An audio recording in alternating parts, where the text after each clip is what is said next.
I'm all blurry. What's up, guys? Happy Saturday. Welcome to, can I focus? Another episode of Diorama Talking More. Last week, we had the Diorama crew on. Longshore Spike, That Guy Customs, Foamaholic, and Detour Customs. And man, we went for about 5 hours. That was an awesome show. But this week, we bring you another awesome creator, an amazing artist, the DMC. I'm going to go and bring him in, and we're going to get this shit started. Yo, what up, dude?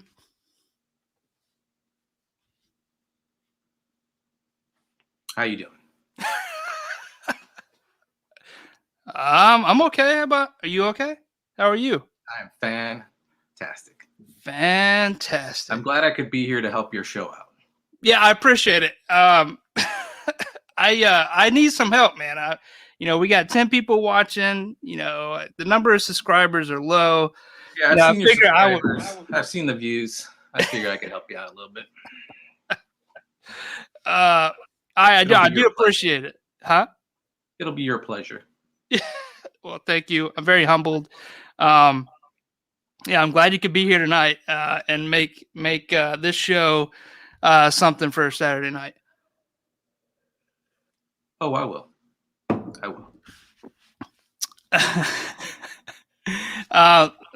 Just to make sure you can see the chats, I like to give a few shout outs. Some people who really shouted out this week. I had a huge amount of support for you this week as far as the shares on the live. Let's be honest, it's not surprising. I was surprised by it. There was a huge amount of support. Yeah, but not for me. Yeah. No, not at all. So give a few shout outs. Artwood Toys, The Fallen Fett, ToyingAround, Diorama Creators, Foam Formers, Billy Moon, Soul Brother. What's up, man? Star Marvel. Let's see, we got a few more here.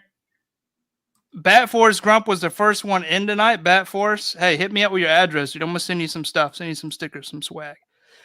Yes, thank you all. You're not first. You're last. Shake and bake, baby.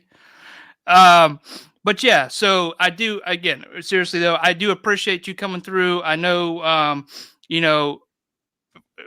I got to get my numbers up for the next time you come on, but I'm very humbled that you were able to make it tonight.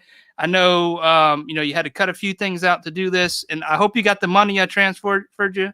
I'm a very busy person. Smash Lab's keeping you busy, right? Chris is on you. I suppose. Or maybe I'm keeping him busy. Maybe that is. Maybe. So the DMC, tell us, for those folks, there's probably not people that don't know who you are, but just in case they don't, tell us who you are, what you do. Well, honestly, I don't think I should introduce myself to these people who are obviously brand new to the internet. This could be your first day on the internet. That's probably why you don't know me. But I guess I'll do you a favor. Thank you. I am the people's champion, the DMC. Artist extraordinaire.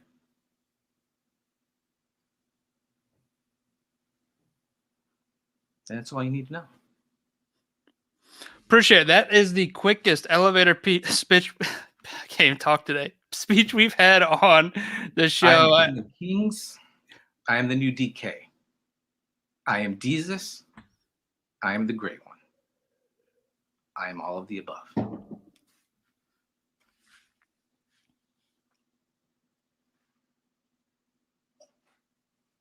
Go on. Thank you. So the DMC, what got you into the diorama game? Besides my greatness? Not much.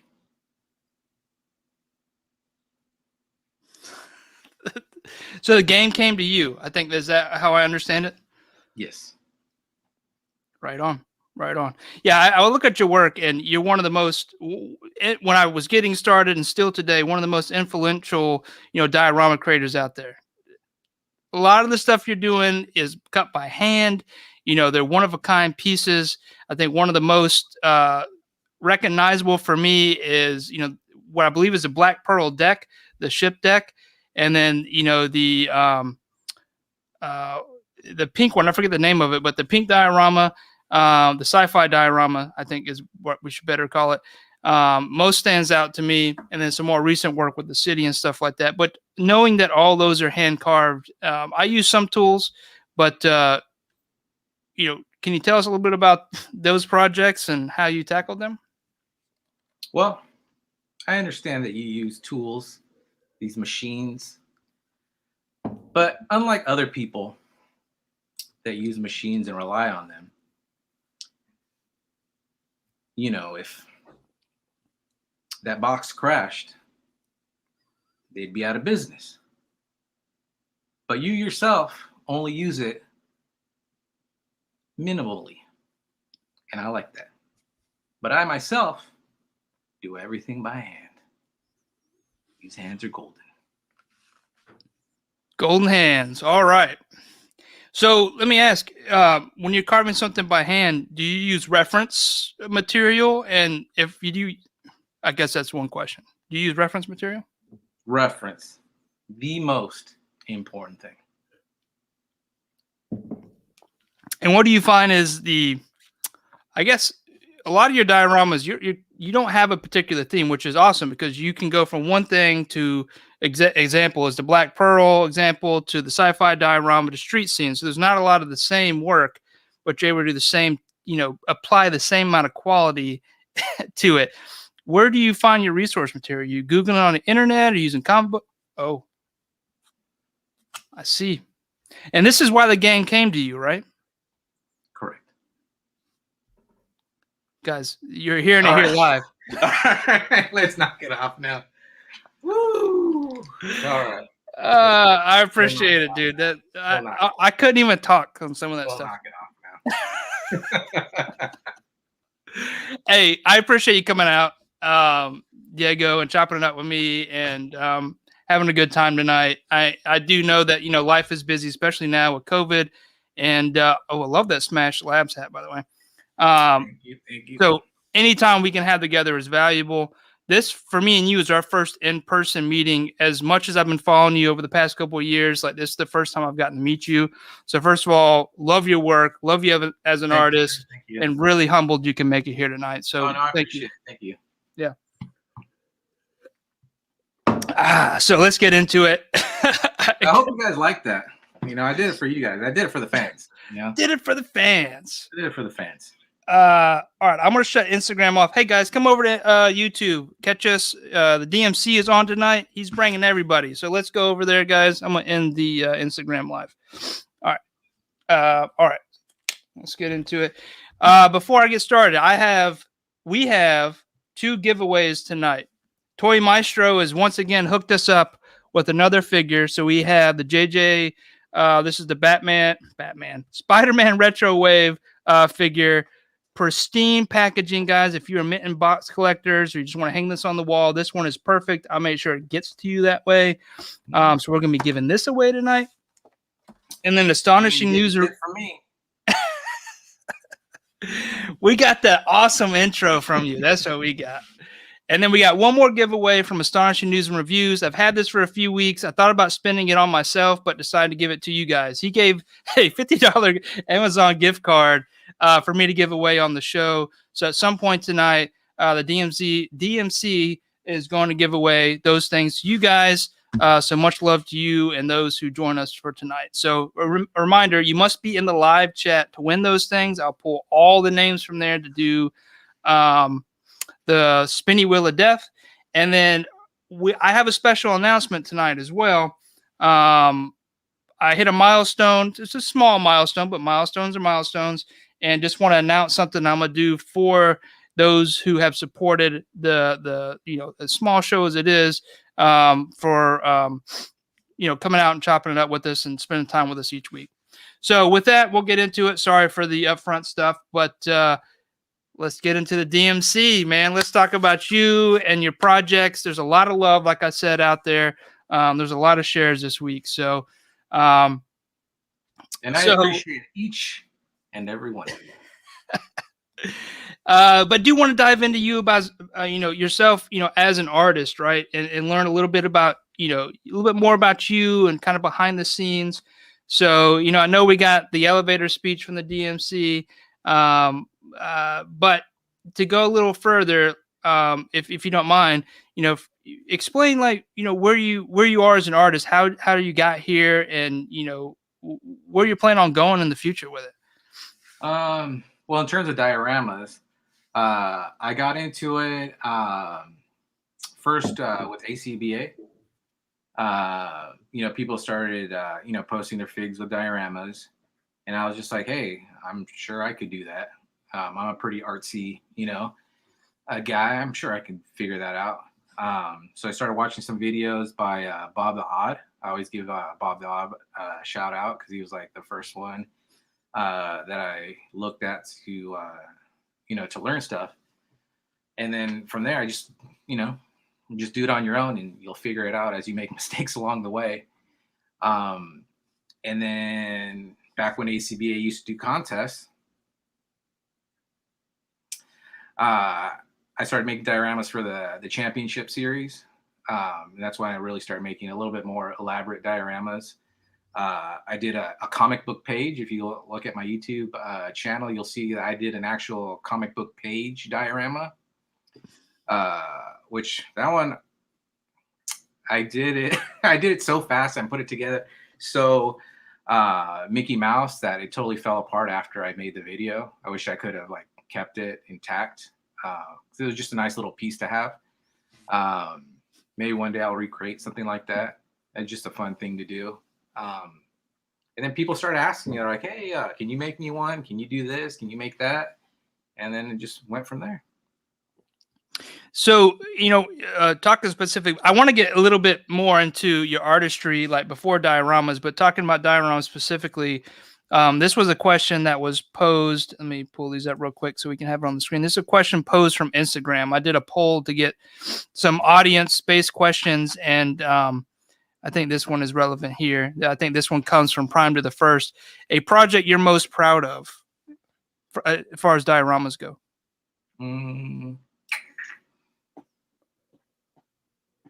I'd probably say right now, I'd probably say that I call it the Pink Passion. That's that huge Fantastic Four one that I did for Darius, aka The Amazing. That one was no, that wasn't my biggest one, because I did a Walking Dead one, which was a little bit bigger. But that was the first really big one that I had made, and just trying to cut out all the different parts and just trying to create new things. That one is probably my proudest one, especially that big circle in the middle. If you look at it, that was all hand carved. Wow. So, and cutting circles is fucking difficult. Yeah. If you're doing it by hand. Definitely. How much time do you think you got into that one? That's a lot of detail, a lot of lines, a lot of cuts, precision cuts. I don't know, probably a couple months. Because when I'm building, I don't do some people can do a straight 8 hours or do it on their day off. I got a lot of things going on, so I usually do maybe an hour here, a couple hours here. If I could get 4-5 hours in one sitting, doing stuff, that's a miracle in itself. But usually it's a couple hours here and there, and just over time. I'll take days off in between because I don't want to get burnt out. Yeah. So I'll just build for a few hours, maybe 3 or 4 days, take a couple days off and get back at it. I just trying to keep it fun, because once that gets away from me, then I don't want to even do it anymore. Yeah, dude, I understand. I've almost been there a few times to get a little personal and to myself, but I've almost been there a few times, and it's something I keep hearing, from you amazing artists is, keep it fun, and I try to keep remembering that. That's why I like to disappear for a while. Mhm. You know, I won't post or anything. And you know, if you don't post daily, or you know, people forget about you. So sometimes I'll, you know, just fade to black for a little bit. You know, take that time off to get my gears going back again, and then I'll come back. You know, posting. Nice. And when you say that, I think of that GIF where Homer Simpson like disappears into the bush. Exactly. That's exactly me right there. Real quick, I want to get through these Instagram questions, and one more, or I think one more that's relevant to this for right now, and it's talking about the diorama builds. You know, what you found, which diorama you found most challenging? Probably again back to that one. That was a pain in the ass. Pink Especially, Passion. yeah. Especially at the time I had a job where I could work on it. Like there was some downtime where I could work on dioramas while I was working. So I was getting paid from my job plus getting paid for that diorama, which was Nice. but I had left it there overnight, and people started moving it around and screwed it all up. I had to start from scratch. Oh, They busted pieces, and you know the foam, you can easily put impressions into it. yeah. So I don't know, they had like Sasquatch hands or something, and just like had all these dents and everything in there. So I was like, I can't do that because in that dio, it looks like it's kind of like metal. You know, the reference pic that I got, it looks, you know, it's all smooth, so it's just not going to work with a bunch of bumps all over the place. Yeah. There's a lot of love in the. You can see the chat, right? I don't know if you can or not. Yeah, I could see this message from ToyingAround. Love that deck you made for Cheney. Thank you very much, sir. There's some more love out here. Star Marvel. Oh yes, thank you very much. And then Abomination, welcome to the channel tonight. We got DMC Studios. I don't think he needs an introduction. Some people ask about the Snyder Cut. We'll get into that if you want. Oh, okay. Yeah, have you watched it yet? oh yeah. Okay. Yeah. I told myself I would not. The day it released, I had HBO Max and everything. I didn't have it, you know, the day before. Yeah, I watched on. It got released on Thursday, right? Yeah. Yeah, I watched it on Thursday. As soon as I got home from work. I would like to talk about that if you want to after we get past some of the artistry talk. So earlier I kind of hinted at wanting to know a little bit more about your artistic background. If you're cool with sharing, I definitely would like to know, because obviously you have some very talented skills. You just don't walk into diorama making and start doing things. You come from somewhere, from some particular background. I'd like to know more about that. Well, I've always enjoyed art. You know, I've always done some kind of art thing. Back in, you know, around high school, you know, I really was getting into comics, and that's what I really wanted to do, was draw comics. So I was always drawing. And that was like my main thing for a long time, is just drawing. But I've always done like little things here and there, you know, like school projects or whatnot. You know, I'm always like the art guy. So if people need something, they're like, hey, can you draw me this? Can you do this for me? You know, so I've always done art. You know, this is just another extension of it. You know, I have my degree in graphic design, so I do a little bit of graphic design on the side. I'll do logos for people, like I did Smash Labs. I did it for the guys in the Geek Out show. So I'll do stuff like that. Digital art, I don't like it that much. I'm more of a traditional kind of guy. So okay. I love using a real pencil with a real eraser versus, you know, using your computer, which is fine, you know, if you want to do that. But just for me, I just like using my hands, because for me, you miss something. There's a disconnect with the art when I'm not doing it with my hands. Again, that goes back to why I don't really like use machines. Mm-hmm. Because to me, it loses something. I just like to do it with my hands. Like, it took me forever to get one of those hot wire foam cutters. Right. Like Smash Labs gave me his old one, and it's a godsend, you know, to cut stuff. But like for the longest time, I didn't get one just because I just wanted to do it with my hands. Right. Yeah, totally get that. And I mean, if you got golden hands, yeah, you know I don't need anything else. You know? Right.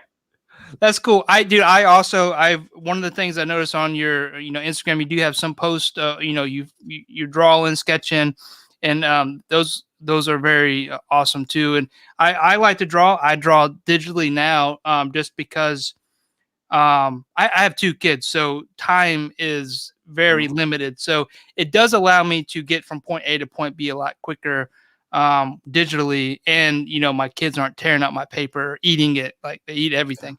So, but I do miss, just drawing. I used to have sketch pads and I don't have those anymore. So a lot of respect there. Um, that's cool. So you were always kind of like the art guy in high school. If you needed something to be drawn, people came to you, right? Yeah, they're like, oh, what are you scared? What are you doodling over there? What are you doing? Why aren't you paying attention? Like, I'm drawing comics, bitch. Leave me alone. Did you keep any of those? Yeah, I have a lot. Yeah, I have that's awesome. Do you ever post any of those or share them? No, because I look at them, I'm like, oh, no, I can't do this. I can't share that. Well, that's where my name comes from, right? I was kind of the same kind of guy, like in the back doodling when I should have been paying attention. And I brought those out a few years ago and digitalized them, and added color to them in Photoshop, now Procreate. And I started posting on my Instagram. That's why it's High School Creations, is because it was all the things like my crazy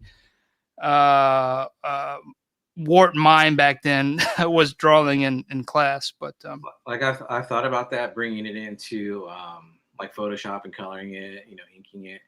So there's something I've been thinking about doing.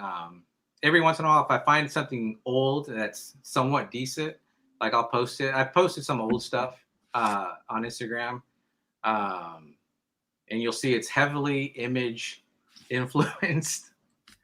But yeah, if I find some more stuff, I'll probably post it. Yeah, it'd be cool to see. Just come like, because obviously for me, high school was what year? Like almost 20 years ago. So to just see like what I was doing, and it'd be awesome to see like kind of what you were drawing and where you're at today. I definitely would love to see that if you ever post it. So, I like to keep the audience involved, and as kind of a community, keep people part of it. Star Marvel said he was the guy in high school also drawing.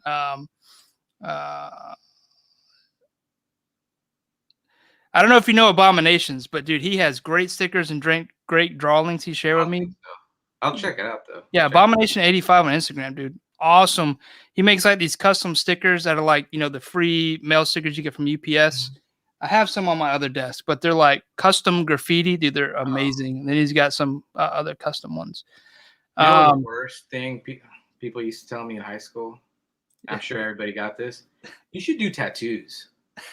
You should do tattoos. And I'm just like, no, I don't want to do tattoos. Is it blood? I want to draw comics. Draw comics. Tattoos. So what happened to the comic thing? Just got away from you? I mean, obviously a lot of things happen after high school. But... Yeah, it was the one thing that I was not great at. I just couldn't get it. I just couldn't get in. Like I had turned in like, a bunch of submissions and stuff. Just couldn't get in. And then after, time goes by, you got things going on, you got work, and then just got away from me. Yeah. Yeah. Let me get this comment off the thing. So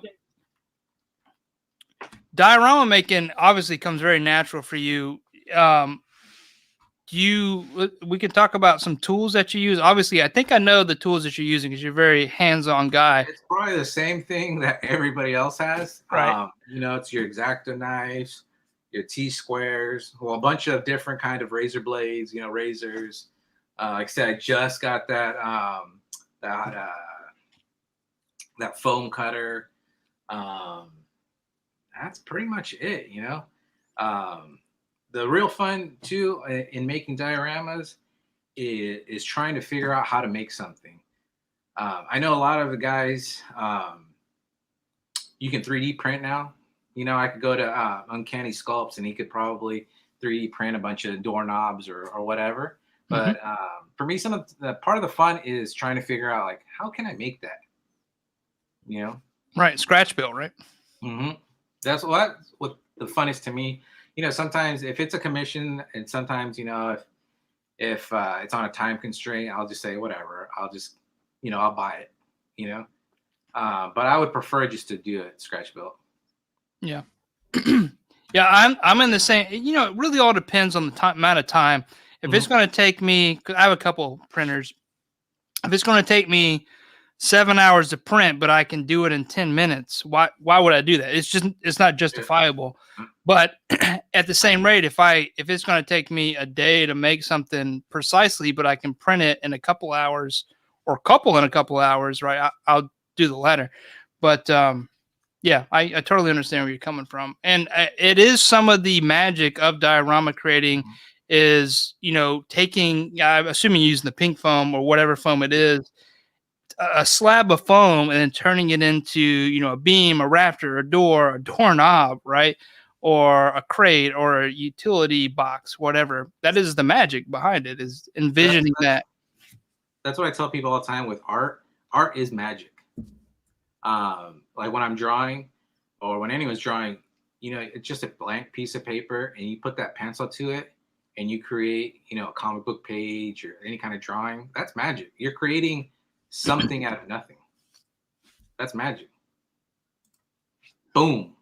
Magic. Yeah, I wish I had some kind of explosions for the overlay, but I don't. But magic.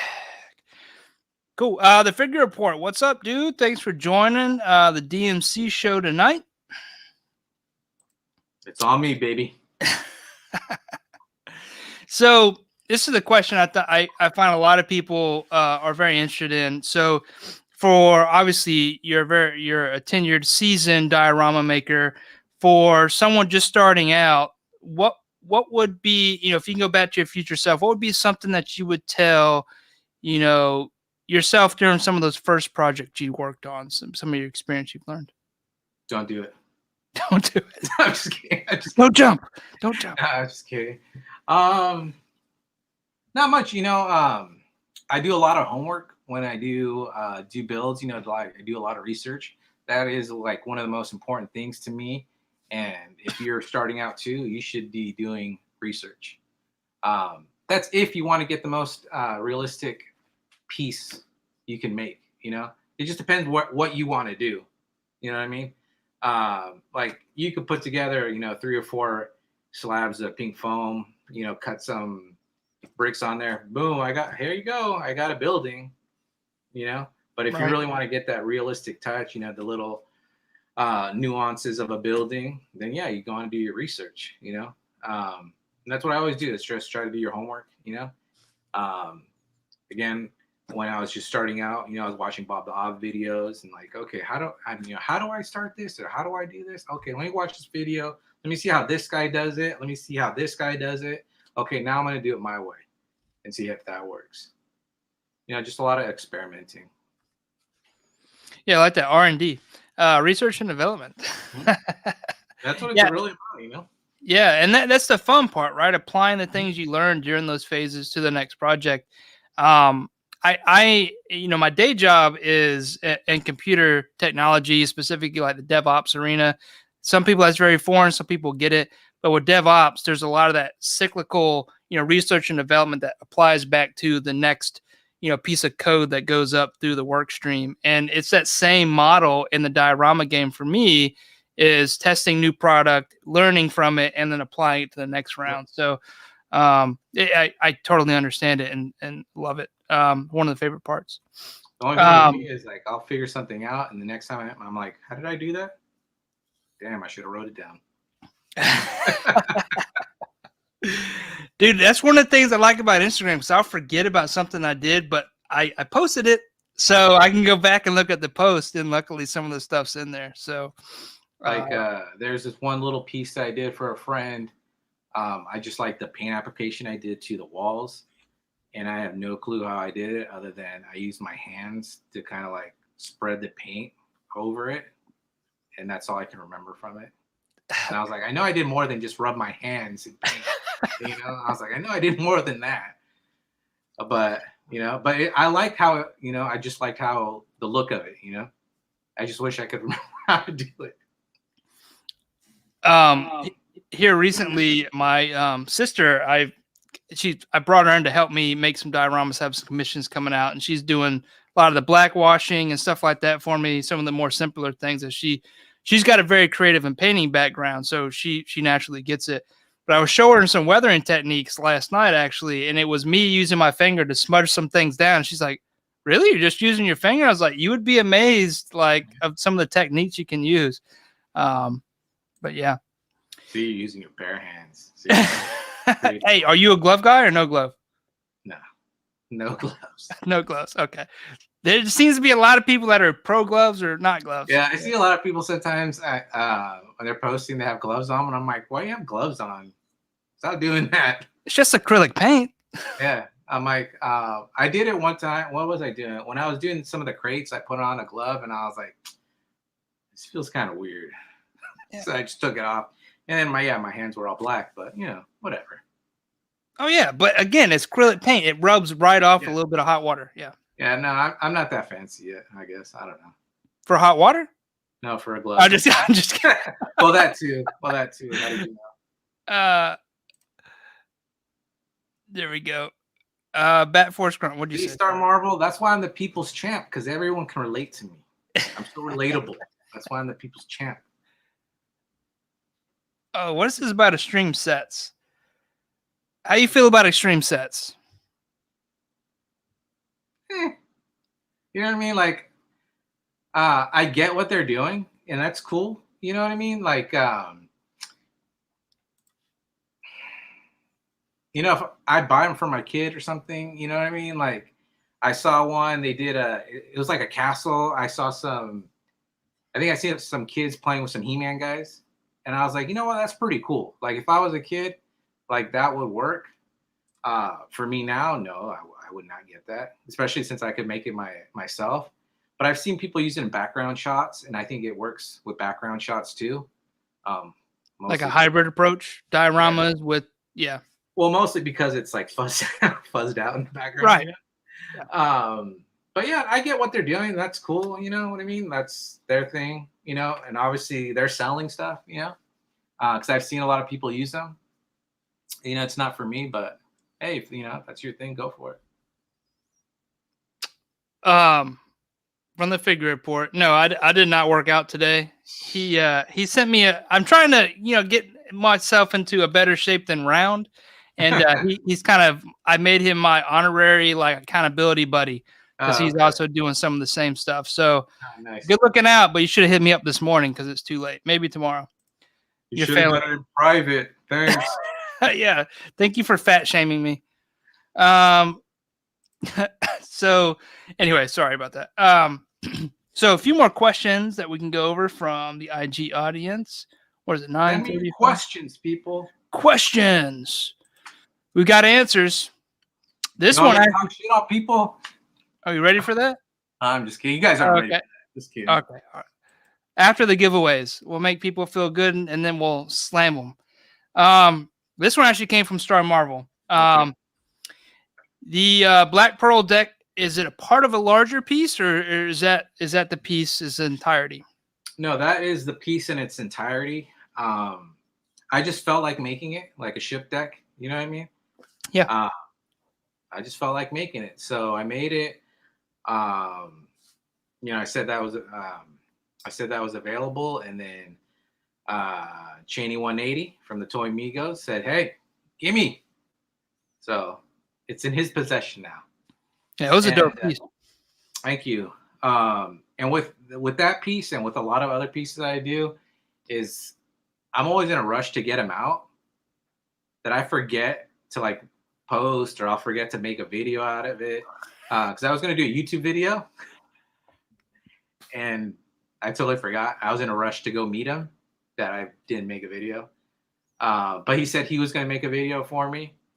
So hopefully that'll come out soon. Because I did, I added a piece that I don't think anyone's seen yet to the back of it.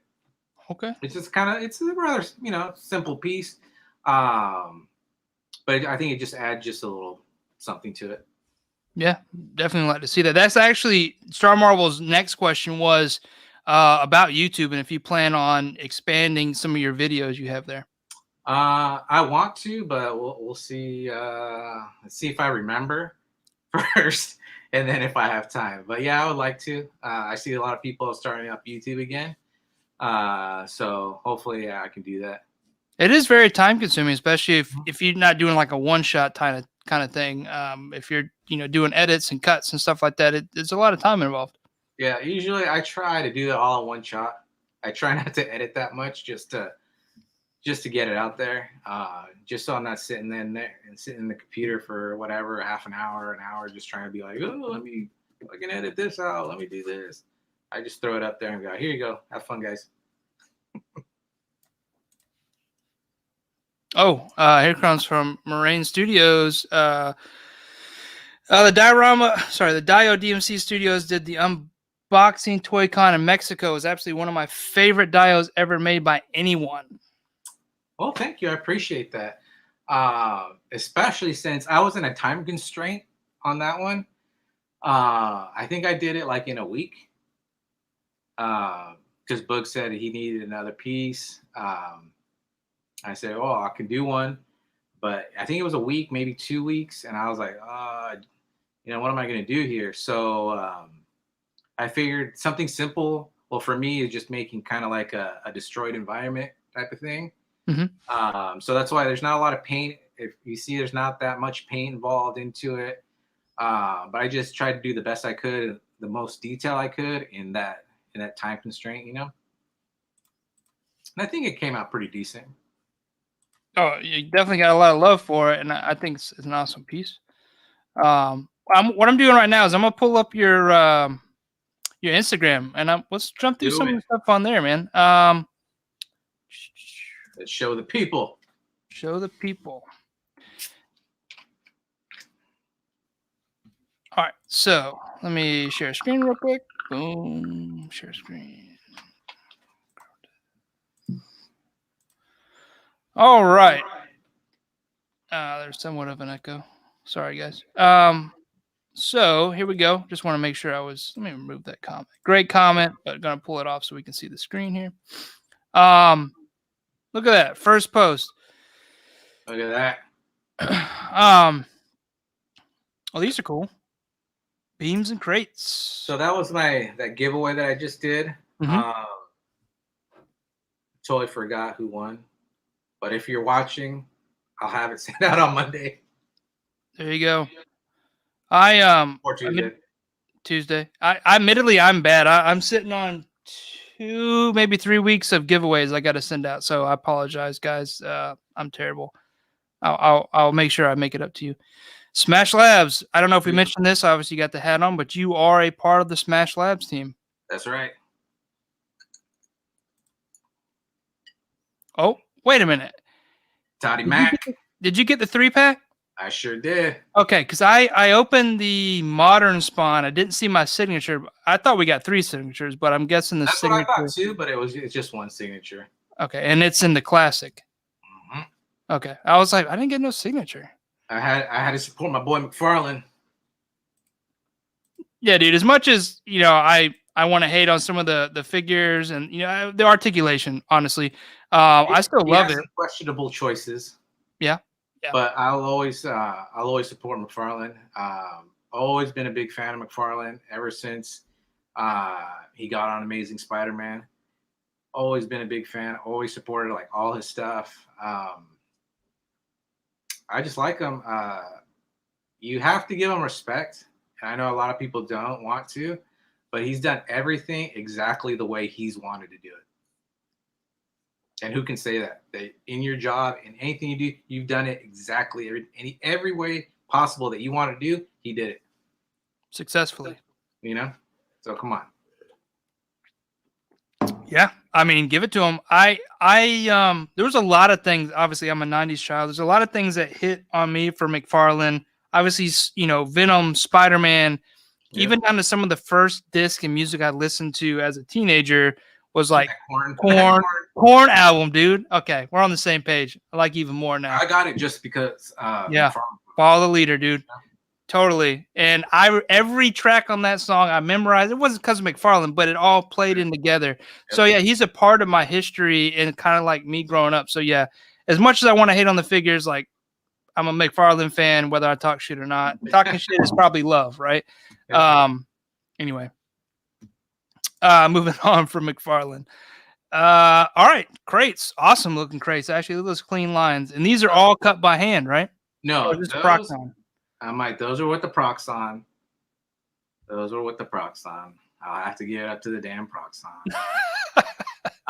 But this is my actually first time because I got the Proxxon and I wanted to do it all in foam like other people were doing. Mm-hmm. Before I was doing the outer wood with balsa wood. Okay. Because I wanted those straight lines.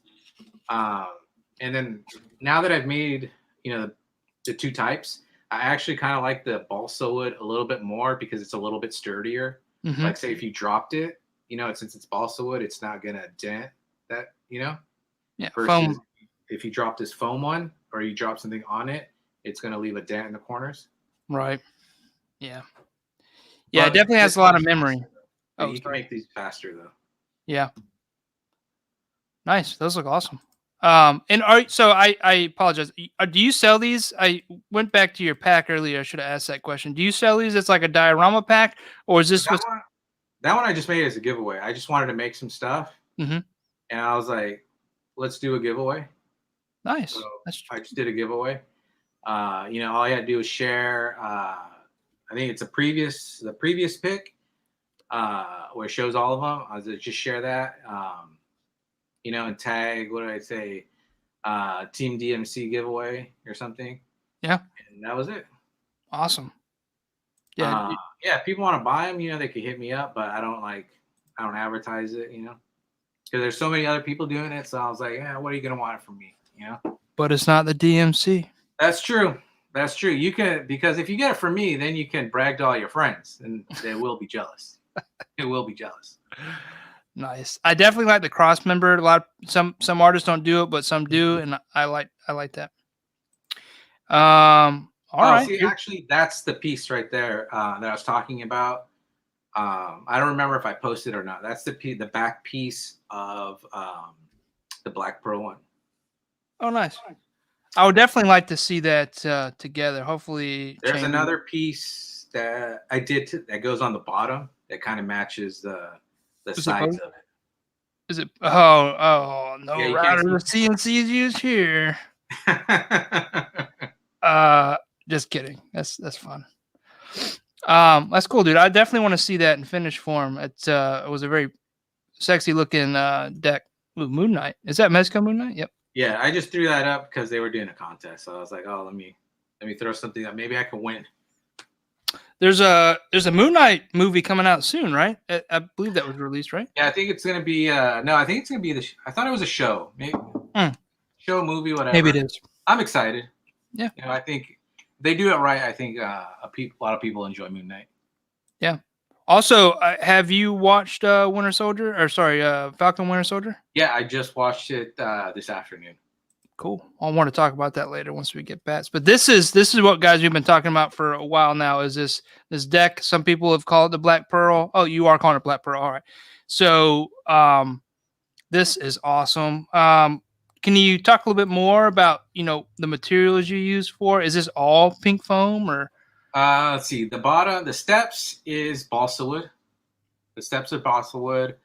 The pillars is balsa wood because there's no way I could get that kind of shape. You know what I mean? Or not balsa wood, but just regular wood. Those are like the dollhouse. Oh yeah. I know what you're talking about. The stair posts. Yeah. And I just trimmed them down. And then the sides, there's some balsa wood on there too. The actual wheel is a wheel. I had to use two different kinds of wheels to create that. There's a better picture of the wheel. Let me grab that. Here it is. So yeah, the actual wheel, I used two two separate wheels to create that, but the posts that are holding it together is handmade. Now I know you did this very well, but I'm gonna just say it. All the materials blend together like they're all the same type of material. You've done a really, really fabulous job with that. The painting techniques and the blending, it's amazing. See, that this one was a fun build that I just wanted to make. So I think when you do it that way, when it's more of a labor of love, I think you'll get the most out of your build, Mm-hmm. Something else I noticed is the nails, the nail pops here. They actually look like they stick up a little bit. What are you using there? Because those are actual little nails. Oh, nice, yeah, dude. Attention to detail. I mean, those things. I had to press in, by hand, each and every one of them. Just press them into the foam. Yeah, I mean, you can see them in pictures. Like they're obvious, but if they weren't there, you wouldn't notice. But with them there, it just adds that level of realism. That's what I was thinking. It just adds a little bit more. Because I could have just made it, all wood and with a couple of breaks in between. Mm-hmm. But then I think, just adding that just gives it a little bit more, Yeah. And then the next thing I noticed is the wear on the stairs is right at the middle where everybody walks, right? I mean, that's just something else that like you have the attention to detail that, some may miss. And that's just dry brushing, Right. That's awesome.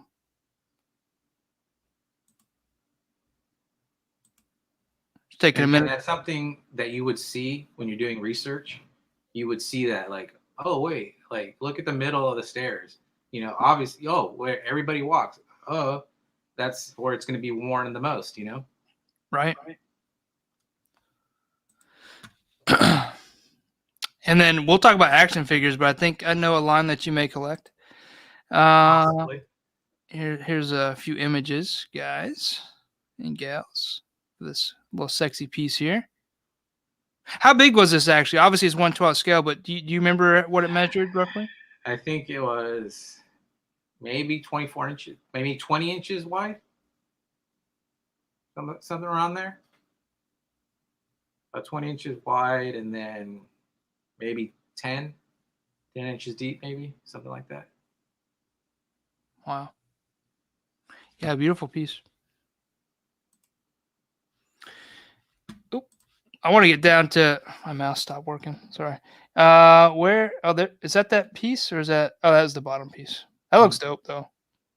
Just that you could probably sell to people. Where is Pink Passion? That's one of my favorite ideas. Huh? It's like, don't give me any ideas. Oh. I actually have some of these stickers. Is down there somewhere. It's down there. There we go. There's some. I think you were one of the first people to send me stickers. I don't remember why, but you were one of the first person. So I appreciate that. Oh, you're welcome. All right, here's Pink Passion, dude. And this is one of the things that like stood out to me. How long ago was this? It feels like longer than that. This one, I think I reposted pictures just because I just reposted them. But I think if you go down more, there's the actual like post as I was making it. I hate to skim something, not talk about it, but I love this. This is so real. Like how you got that metal look, dude. And that's foam. Oh, is that a dojo? Yes. Beautiful. This one, if Rectangular is watching, I'm mad that you never made a video out this one. See, this one, I was in a rush again to get it out to him that I didn't do a video on this one. Love the roof. Like how you got that with the piping. It makes it, yeah, that's beautiful. Sliding door, I assume there. Yeah, that one's a sliding door. See, like the roof, now I would probably do it a little bit different, you know? But at the time, that's what I figured, I figured out how to make the roof, that piping. Yeah, that's awesome.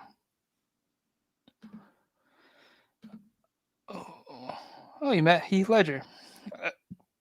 And this is another one that you rubble, dude. This looks so real. Thank you. That's the unboxing con diorama. Let's go toys.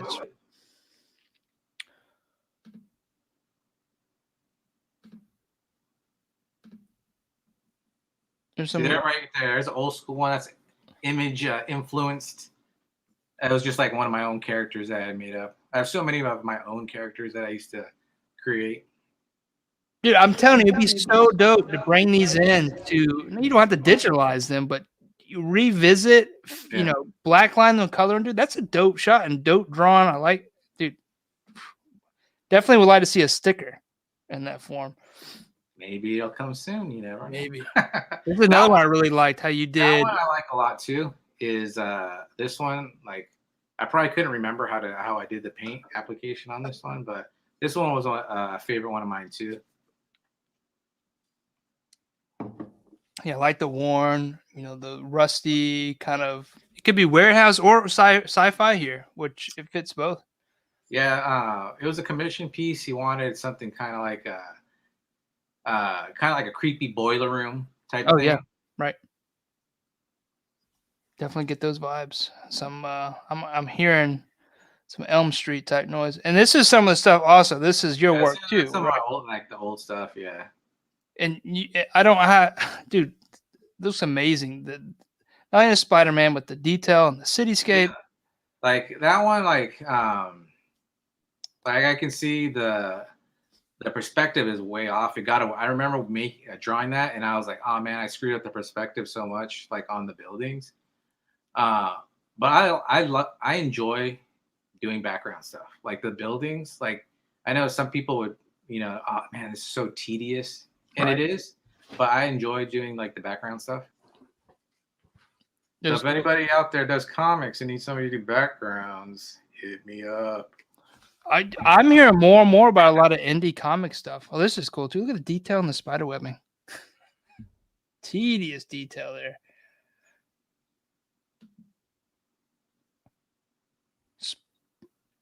Spawn? Yeah. That's dope. It's old. Well, you're drinking on Iron Man, huh? That was a dope cover. So I don't know who did that. I don't remember who did that one, but it was just a dope cover. And I was like, oh, I have to share this. I'm like, this is a dope cover. Right. Definitely into some hip hop. Yeah. TI fan. This isn't your work. This is comic book inspired. Yeah. No, that's not me. Could be. Where's Pink Passion? It's down. I'm telling you, it's down there. It's down there. Oh, I saw this, and I didn't know how you. You're like, how this happened? Yeah, and I had to read through some comments. I was definitely. You want to know the story on that one? Yeah. Okay, so so most people know that Bluefin is the distributor for Bandai here in pretty much in North America, right? Mm-hmm. Their warehouse, well, I think they moved it, but at the time it was in Anaheim, which is probably 30 minutes away from me. And they were looking. They posted an ominous post about they needed like figure posers or collectors to work on a project. And I was like, well, I'm a figure collector and poser. I could, you know, what is this about? You know what I mean? So they're like, oh, email so-and-so. And it said like locals only, you know? Yeah. So I emailed them. They hit me back up. They're like, yeah, you know, come down to our warehouse. We're going to be, you know, doing this thing. And I'm like, okay.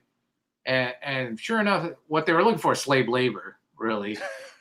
They were making all these displays. I don't know if people remember, but in Toys R Us, it was like right before they closed. They were getting these Bandai displays of the figure arts, the Dragon Ball. What else did they have? Just basically all the import stuff that they had in like these acrylic displays. And what they wanted us to do was to pose all the figures and then glue them down in the cases. And then they paid us in action figures. Oh, you know, I see some of those at like Barnes and Nobles and stuff. Is that what you just said? But yeah, they were Barnes and Nobles too. Yep. Yeah. Yep. That's dope, dude. To see, I didn't know if you're doing like QC or what, but knowing that you're gluing them down, that's still cool though. And to see that many Gokus in one place, it was fun. You know, I met other local collectors and stuff that I still talk to, that were there. So it was just fun. We were just posing figures and just chopping it up the whole time. So it was just fun.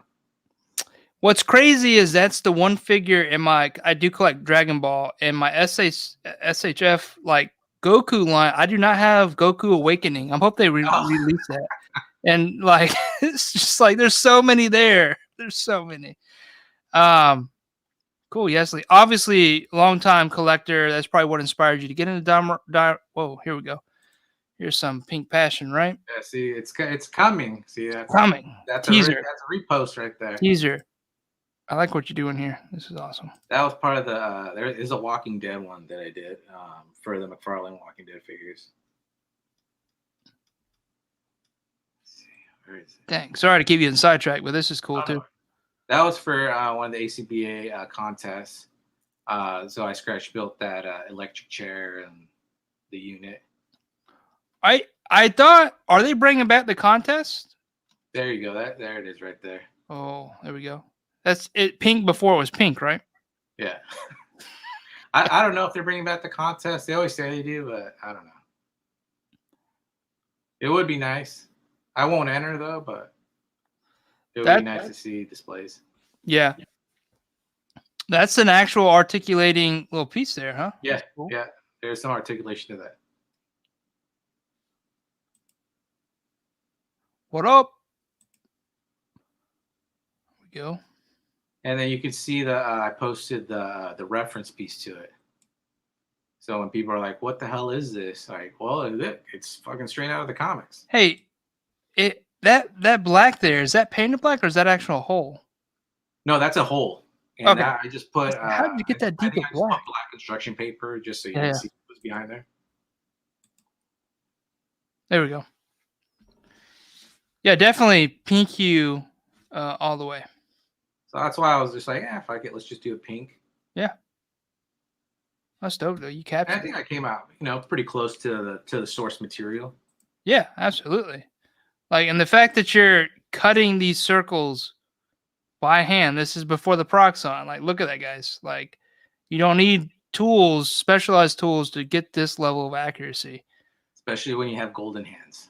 Yeah. the Midas touch. Yeah, dude, that's dope. Look at all the detail. Now, let me ask, if you don't mind, about how you paint. Obviously, we saw some of the back scenes. Like, you built all this and then you painted. So, you're doing a lot of tape off and a lot of precision painting here, I would imagine, right? Let me see on that one. Yeah, no, I taped off a bunch of stuff on that one. But some of it I don't. I just use is just a smaller brush when I get closer to the corners. Is this all hand brushed as well? Yep. I don't have an airbrush. I've thought about many times getting an airbrush, but I think I'd just be too lazy to clean it. Because I know it's important to clean it, so I'm like, I'm probably gonna be too lazy about it. So I barely clean the brushes as it is. So right. Clean an airbrush, I was like, I better save myself some money here. I try to use airbrush, but I fall in that same category. Like, I hate cleaning them, so I just buy the cheap ones and I buy a lot of them. So when I forget that one time, I just throw it out instead of cleaning it hardcore. But this looks really good, dude. No paint line. Obviously when you're painting, you can get some paint lines, so it's very cleanly painted. Look at all the level of detail, so clean.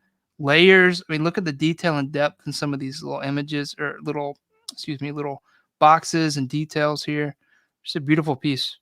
And I think you hit it with the pink. I think it looks amazing. It's stand out. It's unique. I know a lot of people talk shit on it, but too bad. It was pink. Let me ask this. Is it because it was pink? It was because it was pink. Do you wear a pink shirt? Are you man enough to wear a pink shirt? I am, but I prefer not to. I call it salmon if I wear it in public. That's beautiful, dude. And it's an awesome piece. One of the things that really, when I saw it, just like, oh God, look at this. This is just amazing work. I don't know how far back this goes. Oh, what's this? Oh, some props that I picked up. I think it was like an eBay. It was like, I'd gotten that for like $20. And I know that phone booth is like hard. It's kind of hard to find. I guess back in the day, dude, like, I guess now stuff's got more expensive the more the hobby has come, more mainstream. I guess it's mainstream. I don't know, but stuff has gotten expensive. Yep. I think most of the rest of the stuff is action figure stuff.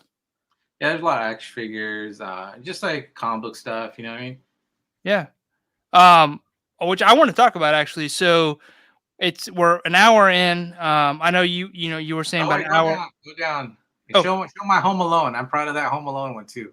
So it's a little bit, yeah. Oh, is this your diorama? Yeah, that's a diorama too. Oh shit! Can I find where's the whole? Is there a picture of it? I don't think I did a whole picture of it. I think I Still, just did yeah, this is a cool piece. that was a whole diorama too. The only thing that I bought, I bought some of that trimming that you can see behind Kevin. Yeah. And the stairways, but then everything else, it was a simple build, but I think it came out nice and clean. That's cool, man. How about the paint can? How did you get the paint can done? The paint cans were actual paint cans, like WWE, like those pops, yeah. And then I printed out the labels of actual like Bear, paint, Mm-hmm. and then I painted them like there was paint all over the cans and stuff like that. Right. That's dope. And then you got the little pictures back there. Obviously, you printed that out, made frames and stuff, dude. Again, attention to detail. Yeah, he even got the little plant down there. That's awesome, dude. That's one of the things that like catches my eye too is the attention to detail. Oh, right? I think was there one? I think you might have passed it. Go down a little bit. I thought I saw it. I don't remember. Maybe not. All we got is time, man. Look at this. All right, go back up a little bit. Go slowly. Slow. I was like, oh, there's the comic book page right there that I did for ACBA right there. That's dope. Wait, are these little dioramas in here? Yeah, those are like miniature. Dude, that's freaking, I've not seen anything like that before. Yeah. I remember it was for the contest, and I was like, this is called articulated comic book art. I was like, why don't I just make a comic book? So I did that like comic book page. Dude, that's awesome. What scale figure? Is this a 12-inch figure? No, that's the 18-inch. Oh, 18-inch figure. Wow. Yeah. So the scale of this is large. This is awesome, dude. I've not seen anything ever like this. This is really cool. Well, we know now we're going to start seeing more stuff like this now that we've shared it. Everybody always likes to copy me. I know you people out there always copying me. Don't give me credit. I'll wait till next year before I attempt it. Oh, trees. Are these your trees? No, those are that's McFarlane Sleepy Hollow. Oh, yeah. Dude, he's always got dope, like especially back in the day, like I guess early 2000s, like the props that were in his toys were ridiculous. But speaking of trees, DMC Studios may be coming out with trees. I don't know. Ooh, that'd be dope. The rumor. That's any sneak peeks? No, not yet. Because I'm still planning it out. Oh no, go down. Oh, down. How far? This one? Go down more. That's dope. Right there, though. Love the stuff on the floor. Down. Okay, go down slow. Not that slow though. Oh, a little bit fast. Hey, there's a bigger shot of it. There it is. Boom. Well, that's dope, dude. That's actually, I like that. It's actually a bigger. You got the hallway in the back. Look at all these details. That's a Christmas classic right there, Home Alone. Oh yeah, for sure. Yeah, that's dope, dude. Looks good, real good. Oh, you're using is that? That's the cheap dollar phone. Oh, nice. Yeah. Always try to work that in somehow. That looks really good too. Because this was just it was basically a prop for the contest, just like the chair. It was just a prop. So I was like, I don't need to make this like a complicated full on. Let me get the pink foam and do a big old thing. I used the cheap stuff all in this diorama. You said cheap stuff. When I look at this diorama, I don't get that sense of cheap. But so I hit it well. There you go. The Midas touch, the DMC's touch. Excuse me. Let me rephrase that. That's awesome, dude. So I don't know this, and I've only been making dioramas for so long. I've never been really a part of ACBA, even though I try to pose some figures.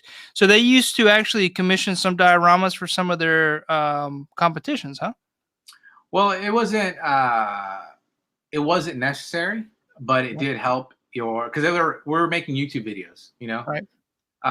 so it would just help your entry if you had a diorama, you know, Mhm. just to help create the entire look and feel of what you were doing. Okay. So that's where a lot of my dioramas came from too. Was just making it for them, which I think I got a lot of practice in doing dioramas with making that for the contest. So how fast did you make something like this? Yeah, that one didn't take that long. I'd probably say like a day or two. You know, you got to print out all the little pictures, and, Right. you know, but no, that one didn't take that long. Just it's awesome to know that, you know, you can do that kind of work in a short amount of time. Um, what else we got down here? Any other little magic member berries? Oh, these are cool.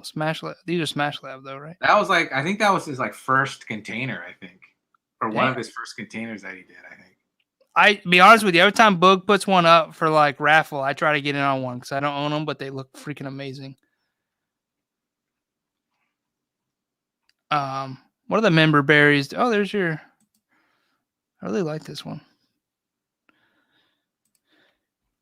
And then I like that one too. Is that one? Yeah, that one, I like that one. That was my like probably like one of my first like destroyed kind of environment. I like how you say first, but it looks like your season destroyed diorama Thank you. maker. And that one, like, I'm so sad because I had left it outside because I was taking pictures. Mm-hmm. And I had left it outside and I didn't know it was going to rain. So my ruins got ruined by the rain. Yeah, foam does definitely there. Here's And there's a sneak peek right there how it looked, you know, before. foam. Definitely acrylic. Obviously, will, you know, if not steel, will leach. But foam itself is very porous. It'll hold the water.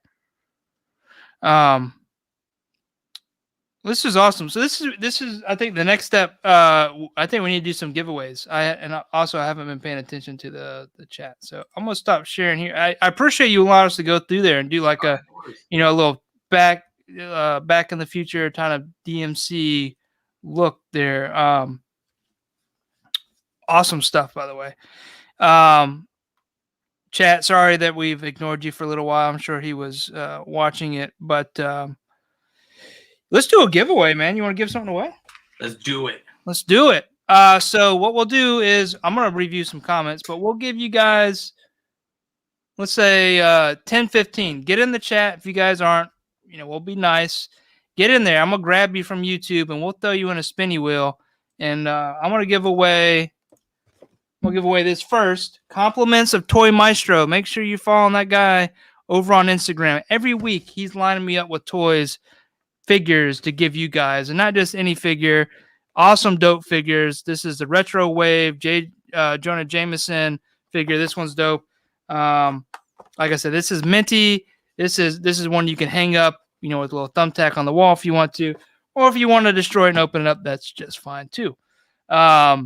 So 10-15, get in the chat. I'll grab you guys. I'll go ahead and set spinny wheel here, and you see any questions in the chat you want to approach or talk smack about? No.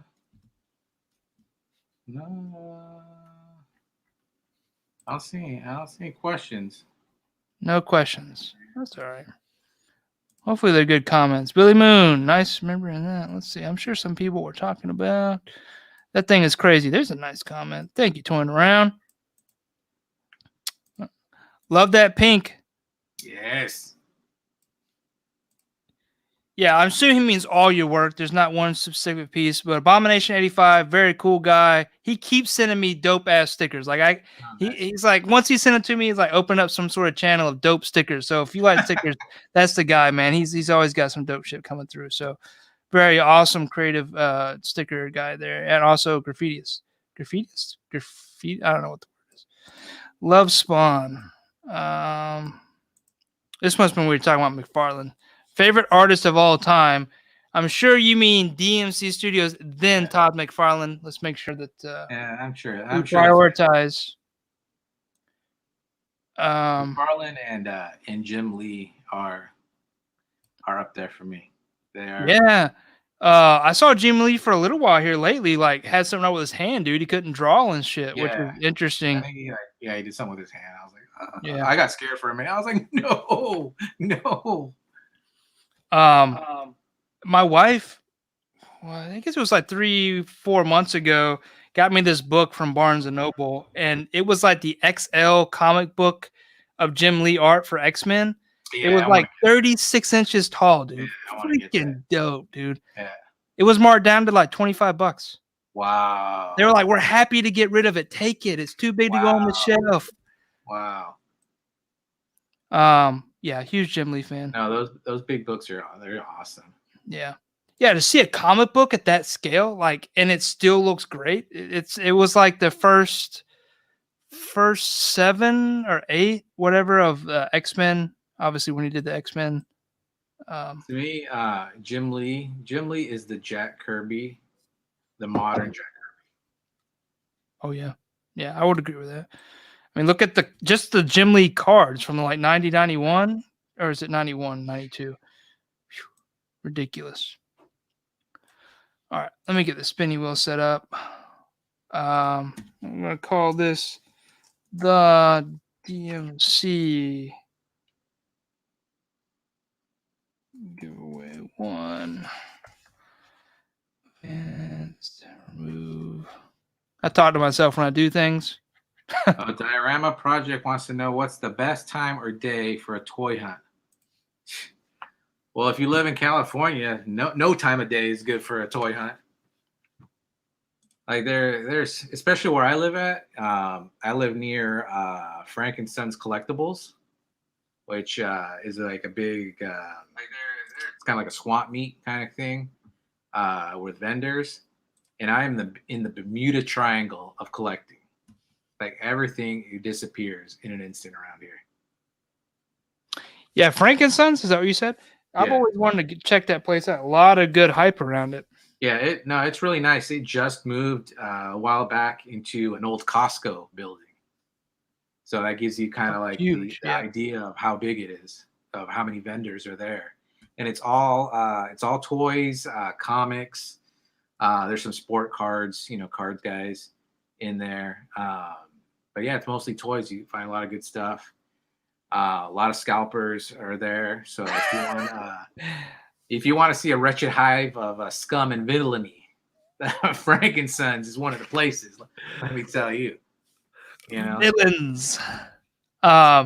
Favorite artist, Greg Calupo or Jim Lee? Did I say that name right? Yeah, Capullo. Yeah. And Greg's gotten so much better over time. Like at first, when he first started, I remember when he started, I think it was X-Force, right after Liefeld, and I was like, dude, this guy's so horrible. But I think he's totally like progressed a lot, and now like his runs on Batman is amazing. All right, so we have about 15 people. Let me paste them in here. Sunny Channel, I didn't see you in here. Hey, what's up, dude? Adam Gonzalez asked that question. I don't know if you're familiar with Adam Gonzalez, but he does some amazing drawings as well. He's done some stuff for Odious. I've actually commissioned some stuff. I will go ahead and let that secret out. Commissioned some stuff for the Enablers, and he's done some stuff for Just Jay Hernandez. Great artist as well. I would definitely make sure you check him out if you haven't already. But just another guy. And what's interesting is he's kind of like you. He likes the tactile, drawing on real versus digital. All right, guys. So we have. Oh, I should probably take myself out. Hold on. I got a problem with getting relatives in here. So let me make sure there's no relatives in here. Okay. I don't see my sister's name. Good. I think we're good. All right. So populate, apply. So we have. Oh, we got a good amount of people in here. So this will be the first giveaway of the night. There's going to be 2 giveaways, guys. There's going to be the figure here for J. Jonah Jameson, and then Astonishing News and Reviews has gave us a $50 Amazon gift card, and I didn't spend it. I'm going to give it to you guys. And I know you cheap bastards are here for me and not for these damn giveaways. All right. That's why they're still here. That's why you guys are here. All right. Yeah, they better be here. So again, what I hope you do, and this is going to be in good faith, make sure you're following the DMC on YouTube and on IG. Is there anywhere else you want them to follow you? Facebook? You can follow me on Facebook too. Facebook's it's DMC Studios. On YouTube, it's DMC Studios. But on Instagram, it's just _DMC. The DMC, guys. Make sure you go give him a follow. I want to make sure. I'm not going to check. This is going to be good faith. But if you win tonight, or if you are part of the contestants in the spinny wheel, please make sure you follow him. Just out of respect. You guys are here tonight to support him. Show the respect, please. Do it. Do it. Yeah, do it. Do it. All right, here we go. Everybody's ready to go. You call it. Oh, you know what I should do to make this fair? I should share the spinny wheel. They might want to see it. Yeah, they may want to see it. All right, guys, it's legit. My sister's not in here tonight. I took myself out. This is a legit spinny wheel. And I'm gonna let you call it. Tell me when to spin. We'll get this first spin on you.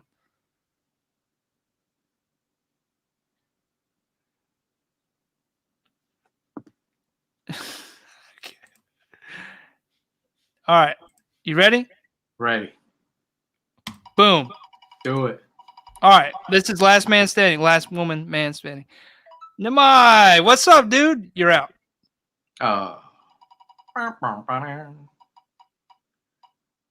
Fan-O-Rama, you are out.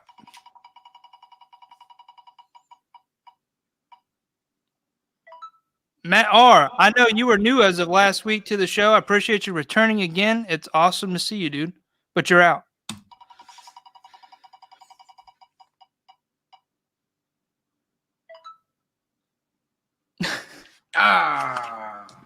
Sorry.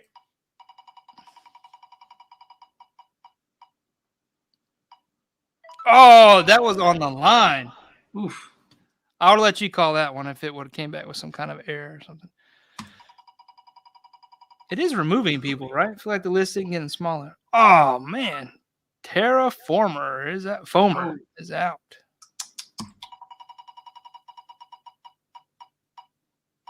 Oh, speaking of Adam. Later, Adam. You guys can see my screen, right?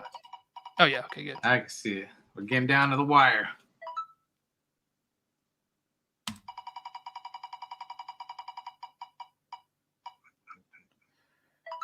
You know, do you follow Sonny?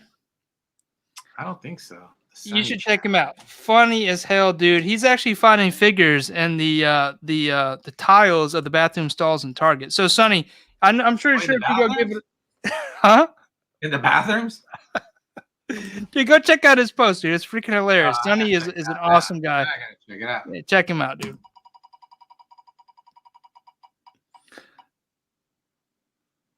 Jens, you're out.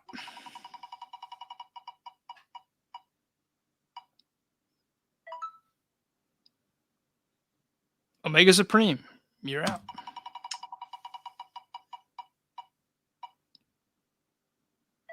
Bad 4, sorry, dude. But I will send you, like, again, send me your address. I will send you some stickers for being first in the chat tonight. Oh, Mike Hernandez is out. Ouch.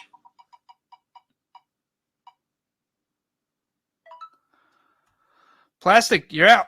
All right, is this final 4, guys? Final 4. Soul Brother won last week, so it's okay. Oh, okay.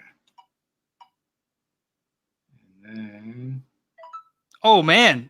Final 2, it's Prime to the First and Samurai Chris. Uh-oh. Do you know either of these guys? I know Prime to the First. All right. Good luck to the winner. Oh. Sorry, Prime. Winner is, that was a close one. Winner is Samurai Chris. So Samurai Chris. Congrats.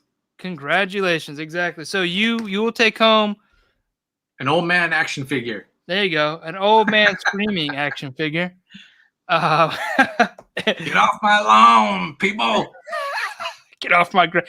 Hey, I'm one of those guys. I honestly, like, if there's kids playing in the front yard, I don't like kids playing in the front yard, but if they're on my grass, I'm like, why are you on my grass? That, I guess that shows my character. But Chris, if you will hit me up on IG, High School Creations, send me your address, dude. I'll get you this figure. I promise I'm getting all giveaway figures out this week, guys. So sorry that I have a backlog of them. Yeah, allegedly. Thank you. Thank you. Thank you for calling me out. So, guys, that's the first giveaway. I do have another giveaway tonight, but we're going to keep you here. I know you're here for DMC, but just to keep you guys honest, we're going to save that for a little later. So that was fun. I know people that are in it are like, oh my God, am I going to win? Because this is a dope figure. And regardless, like, I don't know how easy these are to get anymore. So I haven't seen them on the pegs anymore. Yeah. So I never saw them on the pegs. Luckily, Toy Maestro sent me a few of them ahead of time. And yeah, so let's chop it up with the chat a little bit. Let's see what's going on. Diorama project. What am I doing wrong? Spending time with us on a Saturday night? No, I'm just kidding. That's the right thing to do. I don't see my name either. What? I swear I copied everybody that was in there. Sorry, guys. Wait a minute. What is going on? You know what? I look back at this and I don't see any of these names in here. Let me see what the chat is saying. Let me see what the chat. Did we get a bad roll, chat? Hold on a second. Why am I not on the wheel, Mike? I think we got a bad roll. Samurai Chris, is he even in the chat? Was he in the chat tonight, guys? Uh-oh. Hold on a second. I don't know what's going on. Maybe I got the fix is in. Copy paste. Dude, I rig based on funds. No one paid me this time. So I'll re-roll if we have to, guys. I want to be honest here. I must have an old copy pasta. But let's see what they're saying. I don't remember seeing Samurai Chris in here at all now that I think about it. It's fixed, guys. News. Thanks, guy. So wait a minute. I didn't see Bat Force in there either. Oh no, he was in there. Now I'm all confused. Let me go back. I don't see Abomination's been here all night, but I remember seeing his name in there. Do you? I effed it all up. I really did. I have to do it again. But we can't take the prize from the winner. We can't hurt his feelings. We'll have to give out another prize. Yeah, probably gonna have to. But again, they had to be a part of the live tonight. I don't see Samurai Chris in here at all. Don't cheat the system, people. Don't cheat the system. So live once again, has Samurai Chris been in here at all? I don't see him at all on the list in the chat. That's gonna be the telltale sign. Yeah, Scarlet Kid wasn't in there. All right, guys, we're re-rolling. Scarlet Kid, if you reach out to me and I missed you, I will send you this fig. I have another one, my personal. I will give it out for my F up on this. So I'm going to be honest. Keep it real. Definitely not here. All right, so brother, you guys are talking mad about it. I'm going to do another spinny wheel. Sorry, guys.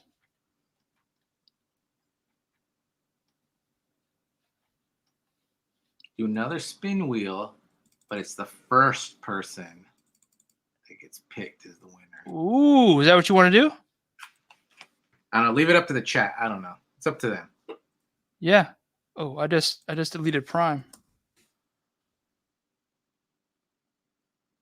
See, this looks like the people that's in here tonight. All right, this looks.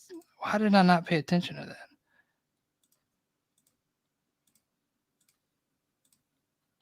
How was Private in here twice? That makes no sense.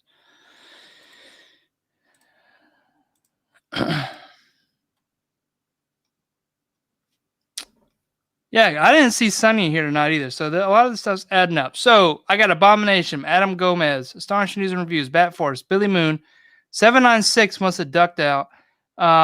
Toy Chase, Figure Report, Star Marvel, Soul Brother, Prime, Marcus N, Foam Formers, Sucko Sun, Billy Moon. That matches up. Oh, Diorama Project.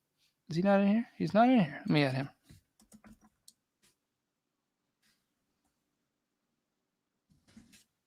This is live, guys. This is what happens live.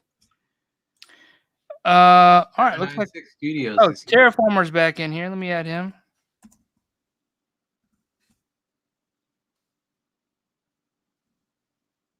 Terraformer. Prime to the first wants you to think about the children. Think about the children. My children? I do that. The children. The children. Who else am I missing? Oh, here we go. What? Marion Studio says, what is your dream build, DMC? What is my dream build? I have something that I've wanted to do for a while now. I just haven't had the chance to do it. I was going to start it, but then now I'm working on a project with Smash Labs. I'm doing some diodes for him. But what I want to do is it's kind of like a warehouse dock kind of thing. There's one by my house where I've taken pictures of it. So I want to recreate an actual dock that I have near my home.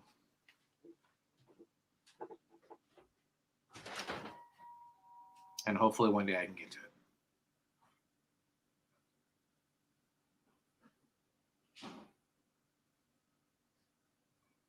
I don't know, Mike disappeared now. I'm a one-man show now. Finally. All right. What should we talk about? Finally, I'm gone? Is that what's perfect? No, sorry. I didn't say that. Sorry. I see how it is. This is the DMC show tonight, and maybe for the rest of the season. All right, guys. I think I have the right people in the wheel. Let's get this spun off. Do we want to do first person to land on wins it? See, 796 Studios, he knows what's up. It's the DMC show. I'm taking over. Here we go. Go ahead. How are we giving this one away? Let's go, chatty chatters. Yo, do first. Oh, that's awesome. Okay. Do first. Got one first. We should do first because then it gives us more time to talk about me. But that's just my idea. Yeah, we have, judging by past lives, we have, another 3 hours. 4 or 5. I'm just kidding. All right. That's the way it's going to be. The first person this lands on, this isn't first elimination. I'm sorry, this isn't elimination. This is the first person it lands on is going to take the J. Jonah Jameson Spider-Man Retro Wave home. So here we go. You ready? You want to call it? Yes, because if you're not first, you're last. You're last. All right, on your word, I'll spin. Okay. 1, 2, 3, go. The suspense. Oh, foam formers. Oh, booyah. By the way, it feels appropriate here. This show is brought to you by Foam Formers. In a little while, we'll play a clip from Foam Formers for all the artists out there in the IG community. Foam Formers mixes in. Is a little tough because that's also a group of folks. But Foam Formers, this is the opportunity to send me your address. I don't have your address. So now that Mike can stalk you. Oh, what's going on, man? I'm getting some weird feedback or something. What's going on?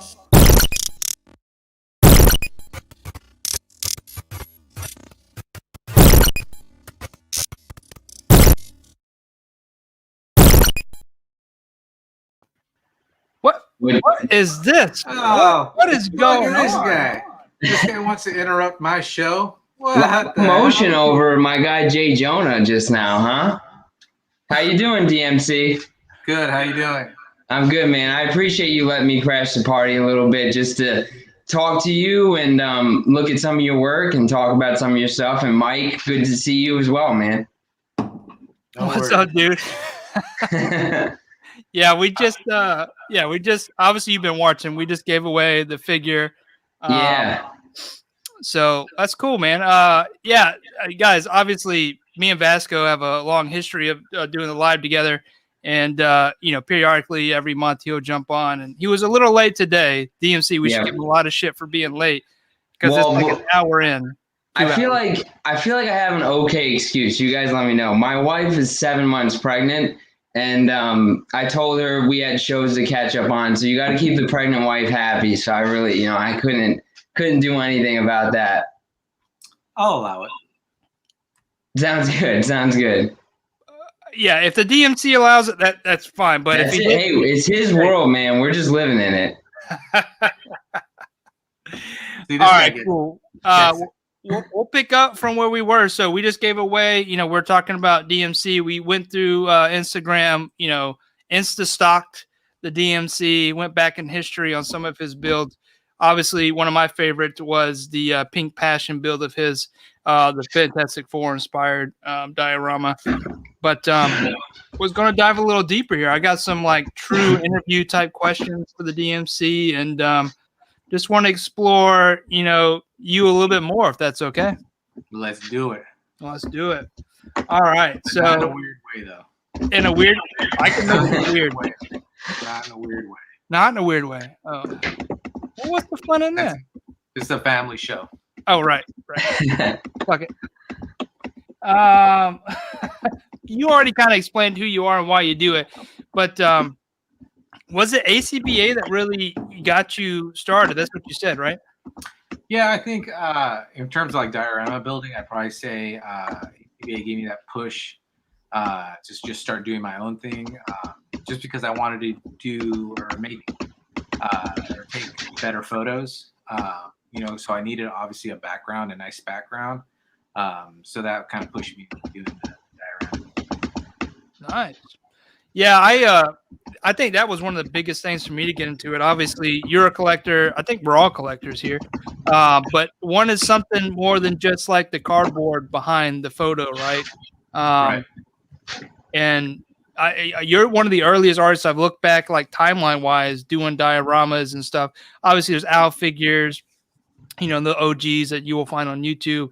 But, on Instagram, going back, like I said, you were one of the big inspirations for me, and, definitely humbled you're on the show tonight. So thank you. And I was actually looking at some of your videos on YouTube this week, just kind of, trying to take a look at some of the stuff you posted. And one of the things I love about your work is especially, I feel like there's such a high demand for destruction and rubble among customers, I feel like, who want dioramas. And anytime I'm looking at one of your pictures right now on Instagram on my other screen, and it's I think it's a metal wall that is ripped open and there's just rubble everywhere. And some of the other pieces I noticed that you had rubble and just really looked cool. And for anybody who doesn't know, DMC has a YouTube and he has a video, a couple videos about creating rubble and painting rubble, which,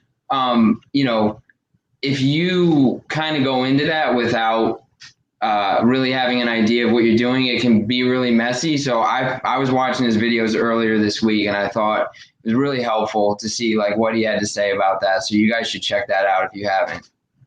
Oh, thank you. Yeah, on those ones, I tried to make it kind of simple way to do it so that you get the basic idea and then, you do your own thing after that. It seems like there's a lot of interest right now, and maybe you guys already talked about this, but just in people trying at least, to make one diorama or wanting to understand the basics of it. So I think that's really cool when, people are sharing that info, and something I'm trying to do a little bit more of. And just, people are wanting to enjoy their collections as much as possible. Yeah, I've been seeing a lot of people taking a stab at making their own dioramas, which is cool. But then turning in on my business. Stop it. No, I'm just kidding. No, but a little cool. bit I see a lot of people like starting up, so that's cool that a lot of people are trying to do their own thing. Yeah, For next sure. generation of diorama artists, right, are being inspired probably, hopefully, by this show, by you, the DMC. I'm sure they are. I'm sure Yeah. that's Exactly. sure. That's dope, though. Knowing, looking back and be able to say, "Oh yeah, definitely," because you could see, inspiration from artists in people's work. So, Oh, I know a lot of people got inspired by me. Hey, but I know you have. Cool. So moving on to a next question, and this may go further back than you want to discuss, but why art? Why your hands? Well, besides having golden hands, no, it's just something I've always done. You know what I mean? It's just something I've always enjoyed doing, like on my free time. It's just, even if it's coloring, just drawing. It's just, I've always just enjoyed it. It's just something that's in you, to express yourself, and it's just drawing and just creating art. Oh yeah, it's cool. Yeah, I if I think back, about myself, to be selfish real quick, I don't remember a time where I wasn't like, trying to draw something or mimic something. A lot of my inspiration comes from reference. Oh, I think I could draw that, or I would like to do that myself as my own. So I understand that. That's where I learned a lot about like anatomy is copying or is comics. Is I would see a panel, something maybe Jim Lee drew, and I would try to recreate that. No tracing involved, though. No tracing. Look at it and do it. Yeah, I see those ads on like Instagram now where you hold some shit up to one eye and the person's drawing. I'm like, that's not drawing. You're tracing, whether it's with one eye or not. Some of these are too interviewee-ish, but let's do it. I don't mind. This one may be a good question for you. What makes you angry? A lot. Don't get me started. Let's do it. Everybody knows I'm a hater. Okay. So don't get me started. I hate a lot of stuff. It gets me a lot angry. So let's not go there.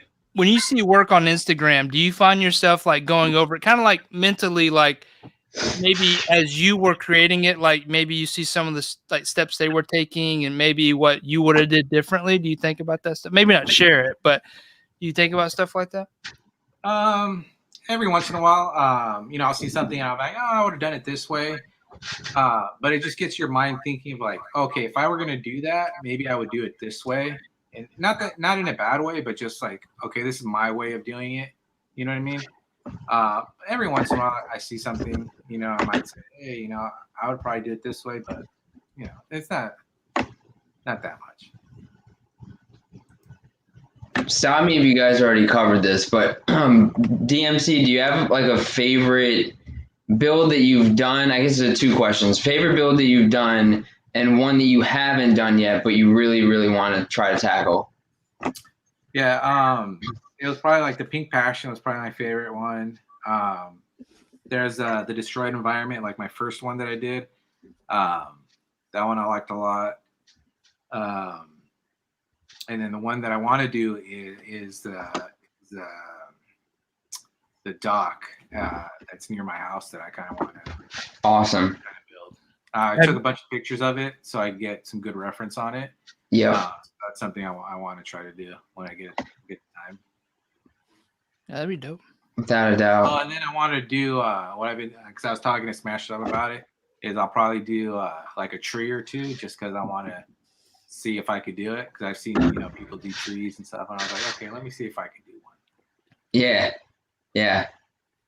Tree. I actually started trying to do my first tree a couple weeks ago, kind of just while something else was drying.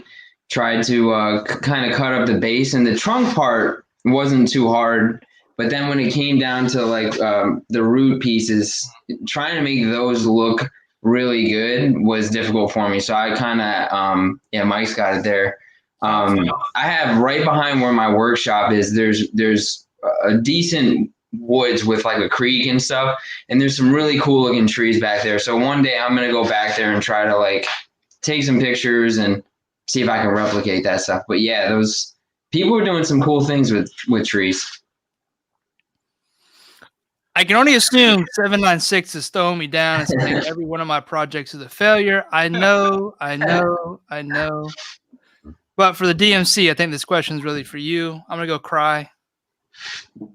See, I think 796 Studios is turning into being one of my favorite people, I think. He knows I never fail. He gets me.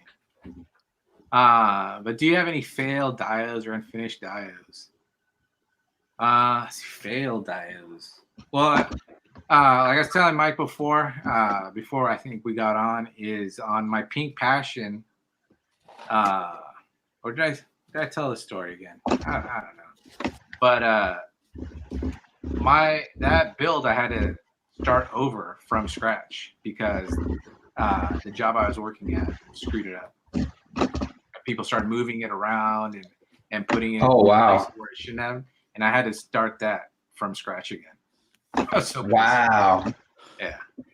And then also that I was talking about that destroyed environment that I left outside because I was taking pictures and it rained. Yeah, that sucked. Oh man, that's happened to me once or twice where I left something out. Is that the space pod? The same space pod? Yeah, this is one of my failures. And this is one I constantly pull out, but I tried to make a Saiyan space pod. There's dead Vegeta. It's crashed. But that was one of my failures. Always like sharing. That's cool though. That's how you learn, Yeah. new techniques and stuff.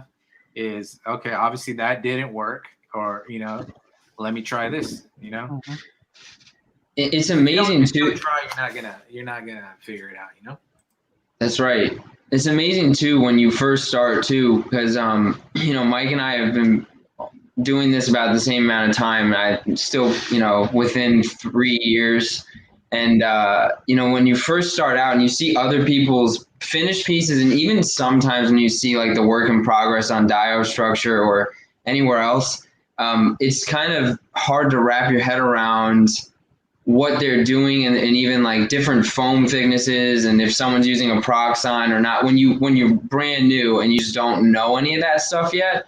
So I think, that's something that I know, like I found my mind like constantly being blown when I would see people like you and Al Figures, Lawless Studios, all these people who I was following, earlier on, and just wondering like how did they do that? And then you kind of have to try at it, maybe fail, figure out like, all right, that wasn't the way to do it, and then maybe talk to some people, have some tips, and go from there.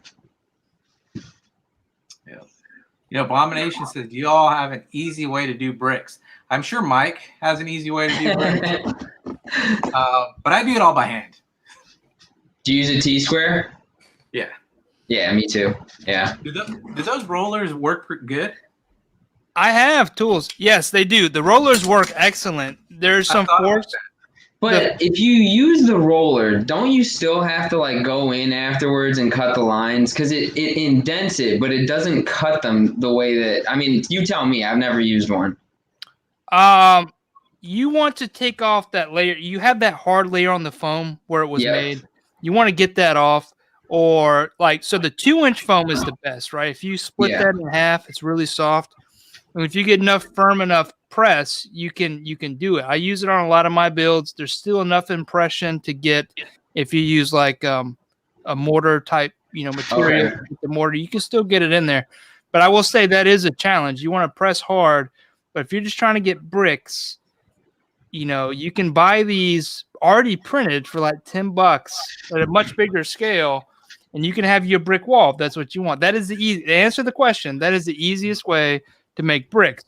But if you're going to take it to the true artistry type thing, you want to do what DMC is doing. That is the artist.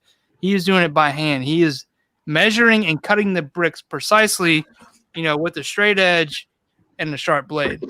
Like it That's is hard. a pain in the ass, but when you see it completed, then you're like, oh man, that was worth it. You know what I mean?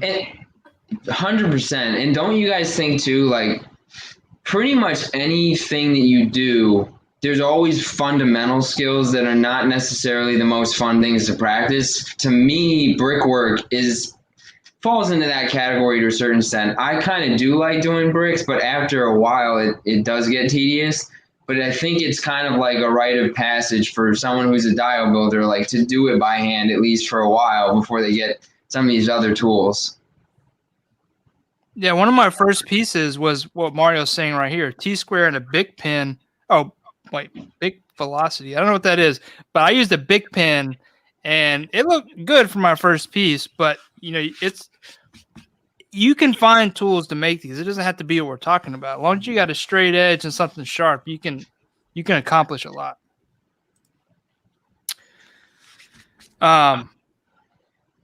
Yeah, what's question is a good question for you, maybe DNC. If you want to talk about your bricks and how you do them. Obviously, you stated the straight edge, but what kind of scale do you look at when it comes to bricks? Like what do I do in bricks? I think that the bricks I do like 1 inch width, I think, and a 1/2 inch tall, something like that. Mm-hmm. And then when I'm doing bricks, what I use is the razor, like a razor that you showed, something like that. But then I use for the long lines, right? And then I use an X-Acto knife for the short ends. You know what I'm saying? So you don't get that over, because sometimes if you use that big razor, you'll get an overlap a little bit in your bricks. You know what I'm saying? Like an overlap cut. So that's why I'll use the X-Acto knife on those parts. And then instead of using, I know some people use like a pen or a pencil. I actually have like a little tool that I got in an X-Acto set where it's just like a metal pick kind of thing. And then I just use that because it's nice and smooth. So I know it's not going to catch on anything. And then I use that to score everything. One of the tips brickwork wise that I probably heard, I don't know, not that long ago, maybe a year, from Al Figures with bricks is so after you cut the bricks with your knife or your X-Acto, I think he was saying, and this is something I've done. Well, let me get a brick piece so you guys can see what I'm talking about.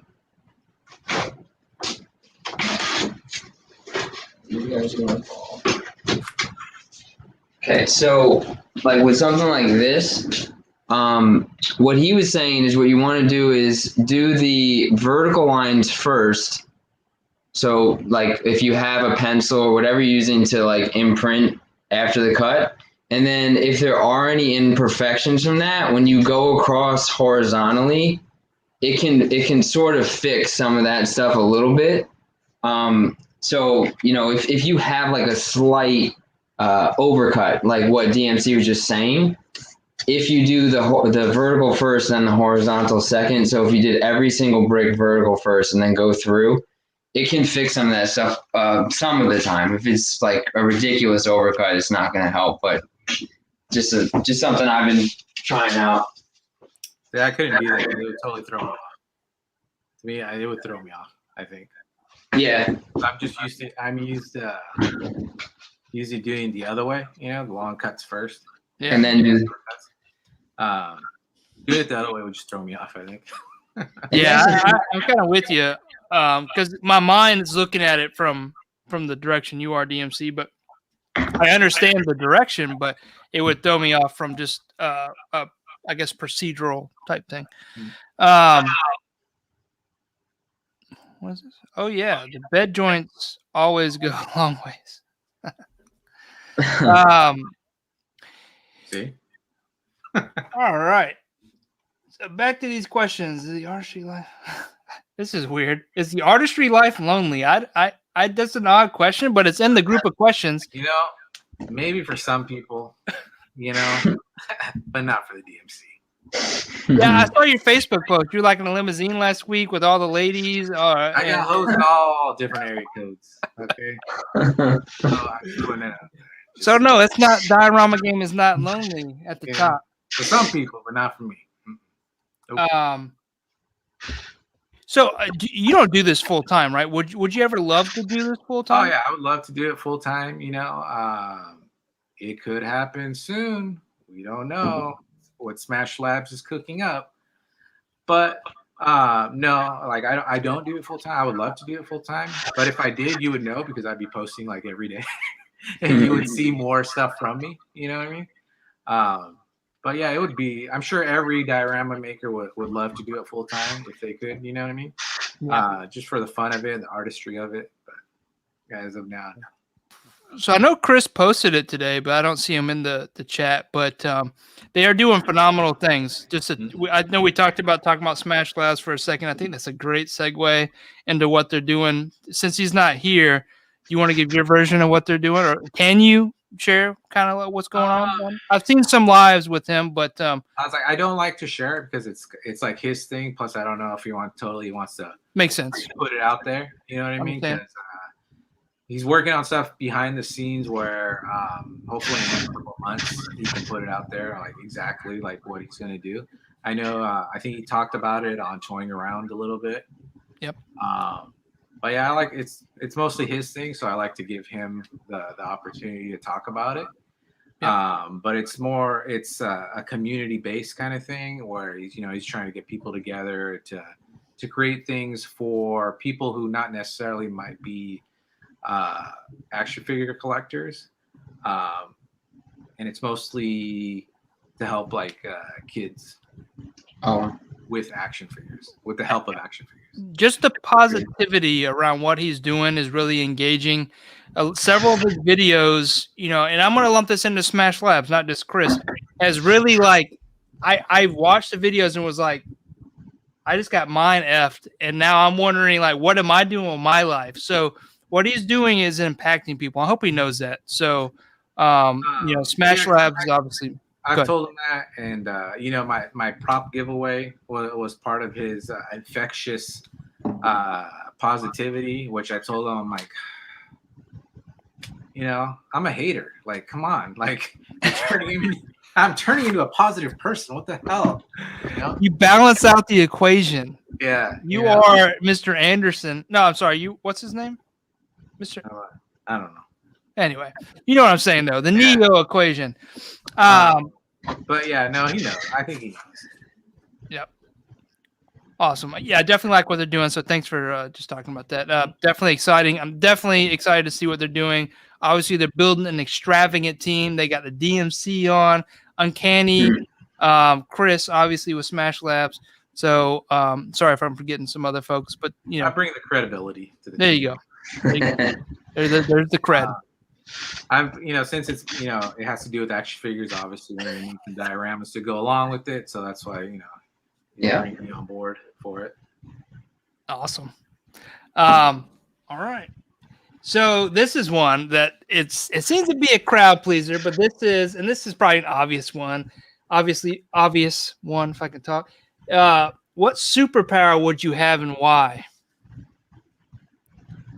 I already know you have a superpower. Superpower. It's the Midas touch. See, this is going with positivity. Is the power just to help people, whatever that power may be. Wow. Because heroes help people. That's right. Now, are you the hero? But super strength would be cool too, though, so I kick everything. The best superpower. Yeah. Yeah, you can be like, what's his name from? What is his name? Who it? The Amazon. What is it? The bad guys, the guys, the dudes. What is the Amazon series? I can't think right now. Never mind. From the boys. The boys. Thank you. What is the milk guy's name? Loves the milk. Yeah. What is That's his name, Mother's Milk. Is it Mother's Milk? Mm-hmm. Oh, okay. Yeah, you're right. All right. I was thinking of the other guy that really liked the mother's milk. What was his name? The Superman-esque guy. Oh, now I'm freaking Homelander. Homelander. Thank you. Goodness. I don't know why I couldn't remember that name. But I imagine Homelander when he said that. You're a hero. Not that you're a bad guy.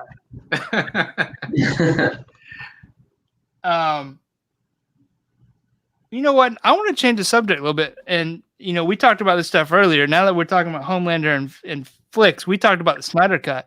Mm-hmm. Vince, have you watched Snyder Cut yet? No, I haven't. My brother watched it yesterday, and he said, he definitely thought it was a vast improvement. But I didn't see the original Justice League. I kind of checked out after Batman vs. Superman. So I'll probably catch up. But, I didn't see it. Well, there's no spoilers. The ending, I guess the story didn't really change. And if you get a second attempt at something, you can make it better. It should be better. Not missing Snyder, but the Snyder Cut. But DMC, what's your thoughts? You've seen it, right? We talked about it earlier. I thought it was great. I saw the original release, and that sucked. But this one was, vast improvement. A lot of a more character development. Things made sense. And then all the Easter eggs. The very last scene with that team. See, I'm not going to spoil it for you, but that last scene with that team, I want a movie of it. Oh yeah, most definitely. Because I don't know how it related. I mean I know how it related, but at the same time, it could be its own thing, right? And I would definitely. I think that was going to be the lead-in to Flashpoint, because I think they were talking about the Flash movie was going to be based on like a Flashpoint kind of thing, and I think that might have been the lead-in to Flashpoint. Yeah. These are terms I don't know about movies, but the epilogue was money, is Phone Former saying, and I thought that those are big words for me, but I understand. Yeah, I enjoyed the movie. I thought it was good. I tried to look for things, but at the same time, like just Steppenwolf, how much different he looked, how much better he looked. I was like, oh, this. But again, if you get a second chance at something, you have all this feedback, like you ought to make it better. But I don't know if that's how he looked originally, but it's CG, so we could have updated that anytime. So to talk about films, obviously, Vincent, you just watched Falcon Winter Soldier. You guys are gonna destroy me, and I deserve it. But I am behind. I'm behind on the MCU. So I just the other. We kicked him out. There we go. Oh man. For a second, I was like, oh god. No, yeah, I just watched Thor Ragnarok the other day. So I need to watch Infinity War and Endgame. And I haven't seen WandaVision. And so, my goal was, I know, I should get kicked out. What people do you bring on this show? I know. He hacked it, to be honest. I didn't invite. Yeah, but my goal is that by the time Spider-Man 3 comes, and again, like I told you guys, my wife is 7 months pregnant, so I have to catch up before then probably when the baby comes. But yeah, my goal is by the time Spider-Man 3 comes out, I've seen everything. I know what's going on, and I'm good to go. But yeah, no, I'm way behind. It's my own fault. Spider-Man 3's been out for like 10 years, dude. Not that Spider-Man 3. not that one. I honestly thought you said you were late because you were watching that tonight. So that was my misunderstanding. No, we were not watching that. All I can say, you've seen it, right, DMC? Of course. Dude, I like to see Falcon's belt of every kill. He's got a high kill count. No, I enjoyed it. I was watching and I was like, damn, Disney is really throwing money at these MCU shows. Yeah. It really did look like kind of like a movie, like a mini movie. I was like, wow, this is some high quality CG right here.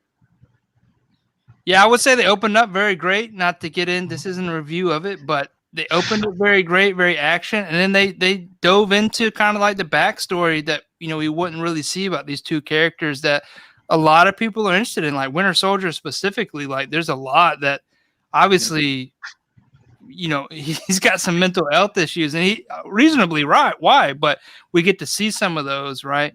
Obviously, I'm not exposing anything, but it's really cool. Like, I'm very excited about it. I was for WandaVision too. A lot of people hated the first couple episodes of that, and I liked it. I like kind of like figuring out what was going on, kind of being lost, right? Yeah, like the first couple episodes, I was telling people just give it a chance. Mhm. Like MCU hasn't failed you yet. I'm like, yeah, it's a little weird right now, but let's see where it goes. You know what I mean? I was just like, let's wait and see where this goes. Yeah, I think Vincent, sorry you've not seen it, but I think it ended well. Obviously, I don't think there'll be a second season. I don't know what your feelings is. They haven't really announced it, but yeah, probably not. But it's a great lead into to Doctor Strange. Even though I haven't seen a lot of a lot of this stuff, I still know like pretty much what happens because of the being in the ACBA group and see so like someone put a spoiler for what happens in Endgame. Like I already know because I've been on the internet. So there's no Magneto. There's no Magneto or Fox characters in WandaVision.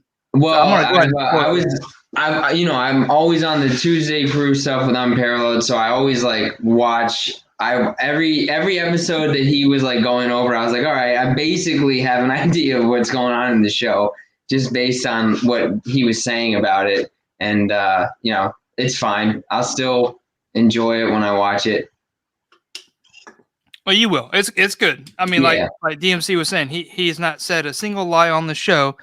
They are putting a lot into it, and I think they understand that right now those streaming services are what's keeping the MCU alive right now. So they got to put money into it.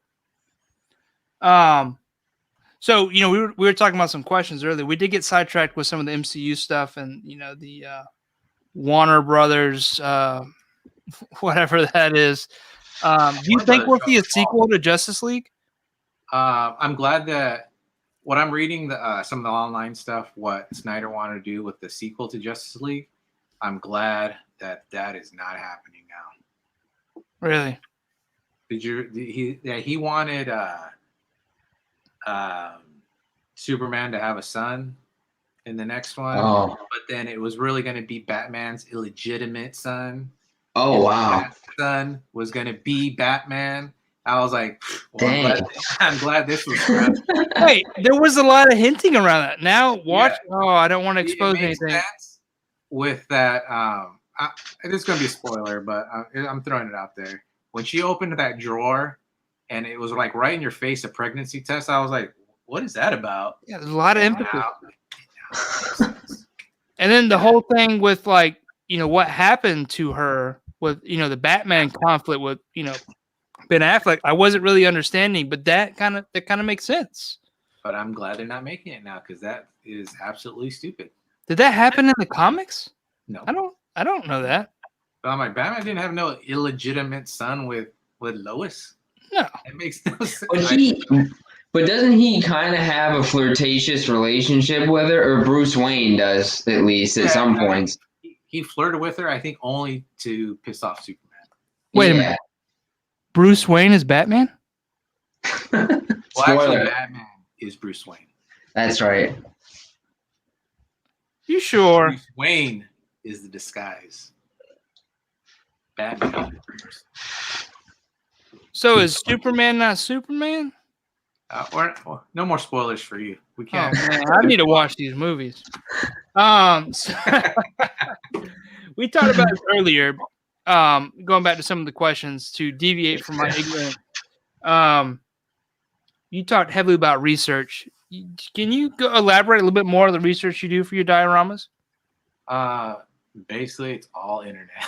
All internet. I'm scouring the internet. Probably, I'll sit I'll sit there for probably like hours just looking for stuff. Sometimes I feel that research is one of the longest processes of creating a diorama because I just want to get the right look for it. So I'll just be sitting there. Say somebody wants a building, I'll be just staring at buildings until I find the right one that I'm like, okay, I want to do that one. And then I'll start looking at textures, just little details that buildings have, like painting, like what should be weathered, stuff like that. And it just, sometimes I'll just sit there because you go down a rabbit hole, Yeah. And then you're just like staring at stuff. You're like, okay, wait, let me look at this. All right, let me look at this. And I'll be there for hours. Yeah, I'm with you. I have a whole like album on my phone, just like diorama inspiration of things I've taken screenshots of, or sometimes taking pictures of if I'm out somewhere. Even sometimes it'll be like the back door of a Walgreens or something, and it looks cool because there's like electrical boxes and a door and like lights and stuff, and I'm just like, even as a small display piece that could be cool. So I'll do that kind of stuff. Yeah, because a lot of stuff I don't think I could think off the top of my head, like, oh, let me put an electric box here, Right here, or some wire over here. Off the top of my head, it's not gonna be there. Yeah, and especially when you're going for realism, because you want it, like I've been working on some, like for the rooftop I have back there, I have a couple of little like vented kind of pieces, and I don't know anything about what should be on the top of an industrial roof. So if I don't look, I'm just making it up in my head, and then people, when they look at it, might say, well, that doesn't look realistic. Yeah, like what the heck is that? Why is that there? Name some movies, and each of you guys get a thumbs up or thumbs down. See what each of you are. Footloose. I don't know why I said I give the original thumbs up. Yeah, I'll go original thumbs up. The new one. Julianne Hough is in the new one, so it's kind of like,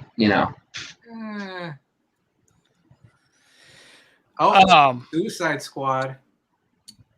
I didn't see Suicide Squad. See, I like Suicide Squad. I'm not hating on it. And the main reason it gets a thumbs up, we all know, Harley Quinn. Yeah, I would say that's yeah. It's weird when I think about movies. I start thinking like '80s movies immediately, not like new stuff. Pretty much like Rocky 1, Rocky 2, Rocky 3, Rocky 4, Rocky 5. Who likes Rocky movies, man? That guy can't act. Are you kidding me? All right, I'm gone. See you guys later. I watch Rocky movies all day. And another franchise I could watch all day, a lot of people talk shit on? I could watch Fast and the Furious all day long. Oh, I could too. I don't care. I love seeing all the cars, all the chase scenes. A lot of it makes no sense, jumping from building to building with the car. Who cares? It looks cool. Yeah. Yeah. I would agree. I've only seen the first few of those, but I did enjoy them when I watched them. There's like 10 movies now. Yeah. Plus, I know. I like Dominic Toretto. I live my life a quarter mile at a time, Yeah. It's very relatable to me. It doesn't matter if you win by an inch or a mile. Winning is winning. Mm-hmm. Yeah. No, foam formers. I was just kidding. Sylvester Stallone is amazing to me. Rocky movies are amazing, especially, was it Rocky 3 or Rocky 4? He fights, what's his name? The Russian. Drago? That's Rocky 4. Yeah. One of my favorite movies. But Rocky 3, he fights Hulk Hogan and Mr. T. That's right. Yeah. And then you can't beat Rocky montages. No, you can't. Yeah. So Rocky 5, I mean, even Stallone has said, like, I don't know what the heck was going on with that. That one was a dud, but I can still watch it, kind of, only because it's Rocky. Yeah, every once in a while I'll put it on just to remind myself, what it was, but then Rocky Balboa came out, though, and even though he was old, it was still, all right, like, redemption. Yeah, sure. I haven't seen it. Any other movies, you guys? We'll give it a couple more Um, movies. Let's Pretty just see much what we every all DC are. movie gets a thumbs down almost. Every what movie? DC movie. Oh, DC. Yeah, that's Oh. unfortunate. Yeah. Though the animated movies pretty much all get a thumbs up. True statement. Which Okay. Which is weird why they can get cartoons right and the real ones they can't. Yeah. You know? It's sad. What about the original? Well, it's the only one at this point. Akira. What do you guys think of Akira? I haven't watched it in a long time, but that was a thumbs up. I Yeah. watched it for 'Cause I the watched- first time the I other watched it night. when it came out Yeah. on VHS. I think I watched it. After I saw the movie, I went out and got all the manga books, and I still haven't read all of them, but the artwork is just crazy, and the animation in the movie, just incredible. Yeah, it's Star Marvel's Goonies. That's what's up. Mm-hmm. Yeah. Yeah, I thumbs think up. Gums up. Yep. Hold on, there's a couple ones here. All right, back Over to the the Dark future. World. Yeah, Thor in the Dark World, not great. That's one I could actually speak on. So, Back to the Future though has to be a thumbs up. Oh yeah, I love all the Back to the Futures. Oh, Yeah, yeah. me too. Almost Superman. every movies is a thumbs up. Superman. Which one are we talking about? Are we talking about early Supermans or? If this is the one where Christopher Reeve loses his powers and gets punched by that punk in the bar, that scene I'll never can never be erased from my mind. Like that's horrible to me. But I did like the movie, but that hurts me every time I see it. Because no one can beat Christopher Reeves as Superman. That's right. Did you pick up the Mezco, Christopher Reeves? No. No. I don't play with dolls. We got to get into the action figure talk. After the movie talk, we're going to talk about action figures Yeah. if you got time. One more because we got Rambo in here. I mean, kind of goes along with Rocky, but Rambo is automatic. Like, I mean, yeah, that's actually a figure I really want to get into my collection, and it's not easy to get some of the NECA ones. Oh, up, Debbie Does baby. Dallas? Yeah. Everybody's got to have that in their collection. That's right next to Two Girls, One Cup. God. yeah, Clerks. Yeah. Omar knows what's up. All right. You know what? I think it's that time again. We got to do one more giveaway for tonight. You guys got time for that? I won't mess this one up. Yeah, I promise. definitely. DMC, you actually have to say here. You want to do a What am I giveaway? Oh, if you want to do a giveaway. I suppose. I'll do I it for the suppose. fans. I'll do it for the fans. All right. So, Astonishing News and Reviews has offered up a $50 Amazon gift card as a giveaway Nice. for the Make sure you live. put me in the spinner wheel too. Oh yeah, definitely put DMC in the spinning wheel. Vasco, I'll put you in it too. Thank you. Astonishing himself would probably be in there, as well as my sister and extended family. So, yeah, let's do it. I'll give you guys 2 minutes to get into the chat. I'll pull your names from the chat. So let me see who's in there now. We've got 8 people. Go ahead and jump in there, chat. And While they're doing that, I'm gonna real quick just step away, get a refill. See you guys in a minute. unacceptable, but yeah, I'll probably need to do this. Never in a leave. minute. I'm just kidding. Yeah, so and Samurai Chris. Okay, that's too soon. The wound is still bleeding. Yeah, so we'll do a same process. We'll do a spinny wheel. Last person standing wins. So jump in the chat if you guys want a $50 Amazon gift card. I can send this to you almost immediately after this is over. Just need an email. Makes me holla. $50. That can get you a couple legends. If you look at the discounted ones or whatever, the clearance one. You got like 4 or 5. Yeah. Or this can get you an SH figure. I mean, $50. It could be anything. You need diapers. You need a new book bag for school. You need groceries. Boom. Boom.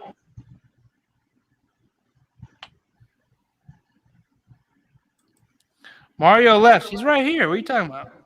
What's going on? Show me the money. Can you put my name on the wheel, please, Mike? Were you not on the last wheel? I can go verify this.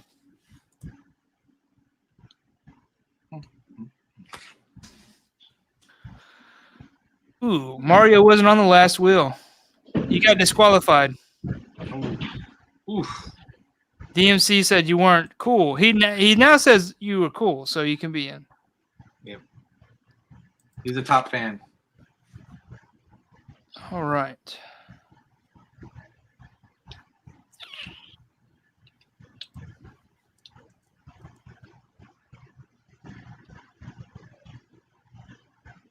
Speaking of fans, my OnlyFans starts up next month, everyone. So please subscribe.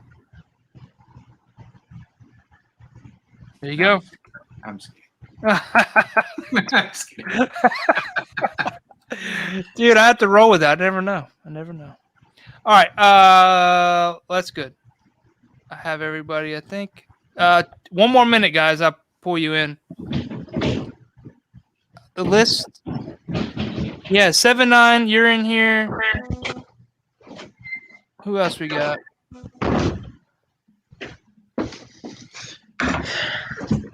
What is Vasco building something? Oh, there he goes. I heard a lot of hammering.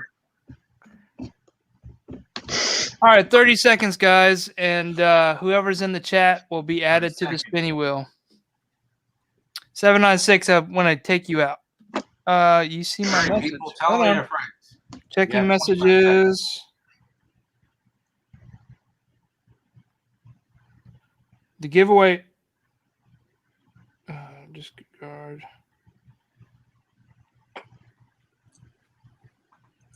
His message is, Mike, can you spot me that $50 for that price? Just kidding. Oh, now you guys are gonna love this. If he wins, I won't put his name in. If he wins, Uh-oh.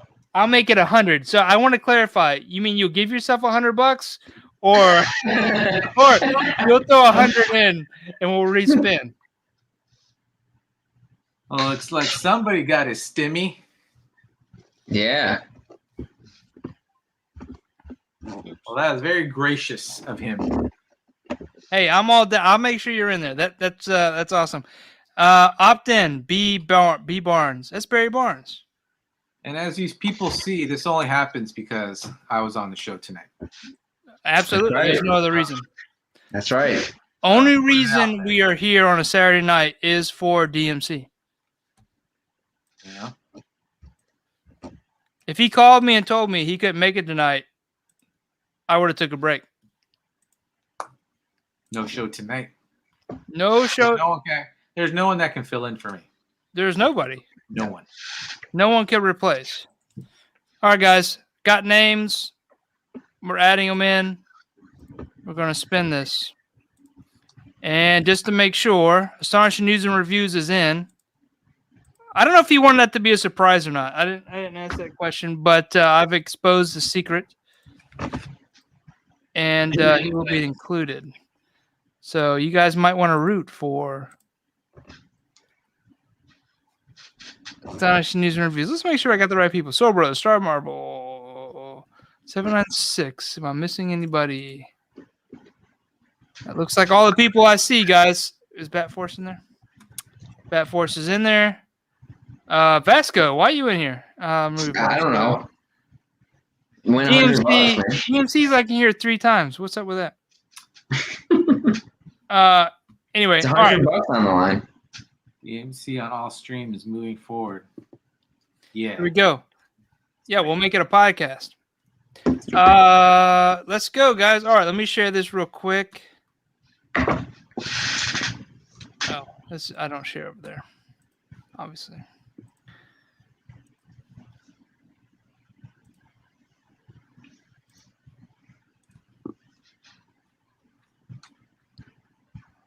All right, here we go, people.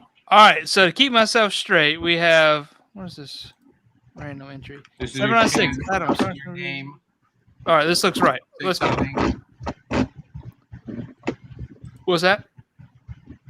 Saying if they don't see their name, they gotta say something. Yeah, you got 10 seconds to say something. Oh, Diorama Project. I don't see your name in there. How was that? And he wants a DP from what his message says. Whatever that means.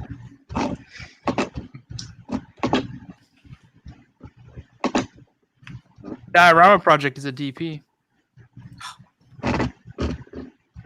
All right. All right. I see your name in the net. Was Billy Moon in there? Man, this is getting rough. All right, Billy Moon is in there. I'm not questioning anymore. We're going. We're spinning. You guys can see this? Yep, we can see it. All right, let's go. And everybody was like, DMC. whoa. Whoa, what's up? I missed somebody? Hey, we got everybody. You got me. Who's this? You got Cuckoo-san? Cuckoo-san.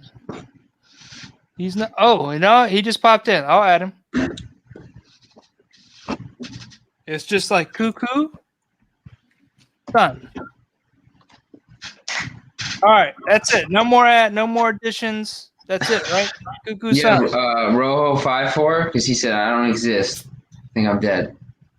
What? Cuckoo-san owes, He's right there. owes me, Oh, okay. half. Is he there? Yeah. Oh, DMC, what'd you say? Cuckoo-san owes me half of his prize if he wins. There you go. True You're statement. Because I caught that. You're welcome. Cuckoo-san. I spelled it wrong. You're gonna be Cuckoo-san tonight. If you win, I'll fix that. Sorry. All right, guys, let's spin this thing for $50. Remember, I don't know if he wanted me to tell you guys this, but if it lands on the donator, which is Astonishing News and Reviews, he's gonna double the odds. He did say it in the comments after you said it out loud. So Oh, you still outed him, but Here we go. DMC, let me know when to spin. Go. So if he wins, then do we have to spin the wheel again? Or is it the second place person that gets that money? Ooh. That'll be your call. Billy Moon, you're out.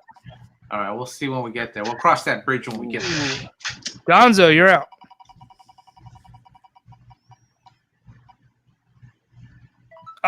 Star Marvel.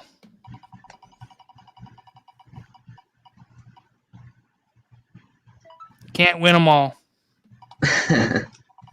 You already won. All right. yeah. Omar. Sorry, dude.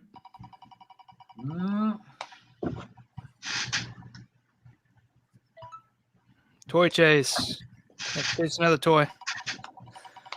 I'm trying to be funny, guys. I know I'm not, but I'll let DMC make the jokes from here on out. That's right. Astonishing News is still in this. It's getting good. Yeah, I figure I'd just end it if he's out. So, brother.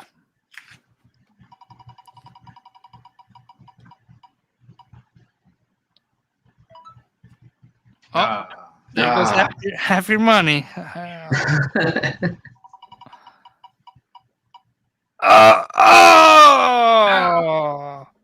right. No way. I think he's the winner tonight either way. He's not giving up 100. That's true. Yeah. That's true. Is that weird? He was final 5 and out at 5? I was gonna say it was rigged if he won, but Astonishing News dodged a bullet. Marine Studios out. Oh, 796 in your final 3, guy. B Baron 796. Who's that other one? Oh, Bat Force. Here we go. Oh, snap. Bat Force versus 796. Oh, All right, I'm going to put dang. some delay on this one. Give me half I got to go your grab a money. drink real quick. Just kidding. All right, let's go ahead and spin this one. Here we go. You guys want to place any side bets on this? I think it's bad for us for some reason. I don't know why. I'm going with 796. Let's Yeah, do I'm it. Yeah, sorry about Forrest. I'm going to have to go with my boy 796, fellow enabler. We'll see what happens here. And if he wins, it's not rigged. I don't know what I can swear on.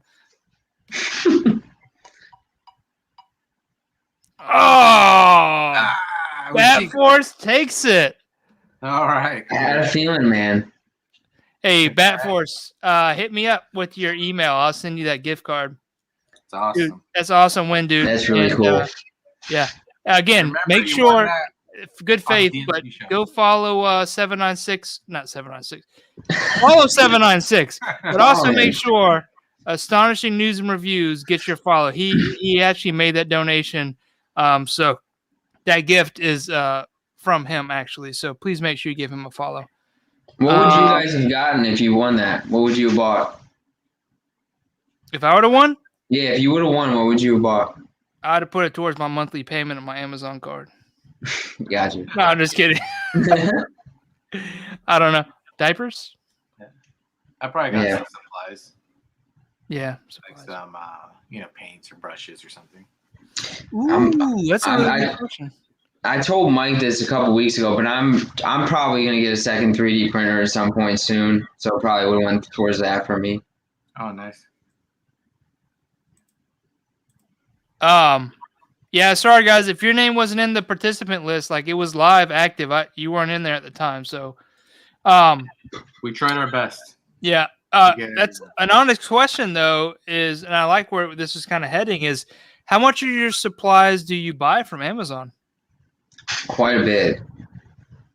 Probably, I would say half. A lot of it, I get at Michael's, Hobby Lobby, Walmart. Yeah. So half is probably Amazon, online, and then the other half is brick and mortar stores. I struck out 3 times in the last week and a half at a couple different Walmarts on the magnets I buy. So I'm probably gonna have to order some because I have enough to do a diorama or two, but they only had the really small ones, which you could use them, but I like using the ones that we all kind of use. I get mine from Home Depot. Oh, cool. They have really strong magnets there. Nice. They're a little bit more expensive, but I like the quality. They're just really strong. Yeah. So I'll get those. I haven't seen them. I'll have to look next time I go. But a couple weeks ago, I got an SUV recently, and so I filled up I folded down the seats and filled up the trunk with all the pink foam I could fit in there. Oh wow. Okay. All right. So Jens has an issue with the giveaway. And I'm going to fix that. And I hate to do another spinning wheel takeaway from DMC tonight. And I want to make one more comment, and then I'm going to fix Jen's issue. I'll send you a link for Amazon magnets that I use religiously. Always have them. They're $10 for 200. They have a knot on the back. Because a lot of times with the Walmart ones, they're the same on both sides. So it's hard to tell the polarization. Yeah, you have to really Mine have a test them. knot. Yeah, so you know which is south and north. Fancy. And Well, I bought those hinges that you posted this week. Those little hinges. I'm excited to use those, but that was a good deal too. Can you say that again? You bought the hinges? Yeah, I got the hinges. And that was earlier. Enabled by me. That was enabled by you. All right, Mario. Yeah. That's 8 points. It's only 8 points, but it's 8 points. Sorry. So we have another $50 giveaway. You guys okay to do that? Damn. This is going to become a giveaway stream for me, but I guess we can wait. It's okay. We'll do it for the fans. I think Jens felt like he'd been here the whole time, and I missed his name possibly. I want to make it up to him. So this is going to be a spinny wheel of 13 names, all that say Jens. There we Just go. kidding. Just kidding. Jens, I'll make sure you're in here. But I'll do one more. We'll do one more. Astonishing News and Reviews has reached out, and he said, let's do another 50, guys. Let's do another 50. So, again, make sure you're following News and Reviews. Sorry, DMC, to take away from you again, but I just want to make this right with Jens. Jens is making me feel bad here. So, remember, Mike, just go. I was on the show. Just go rapid fire questions with DMC right before the spinny wheel. There you go. Boom, boom, boom, boom. Let's do it. Rapid fire questions We'll give 2 minutes to do spinning wheel, rapid fire questions.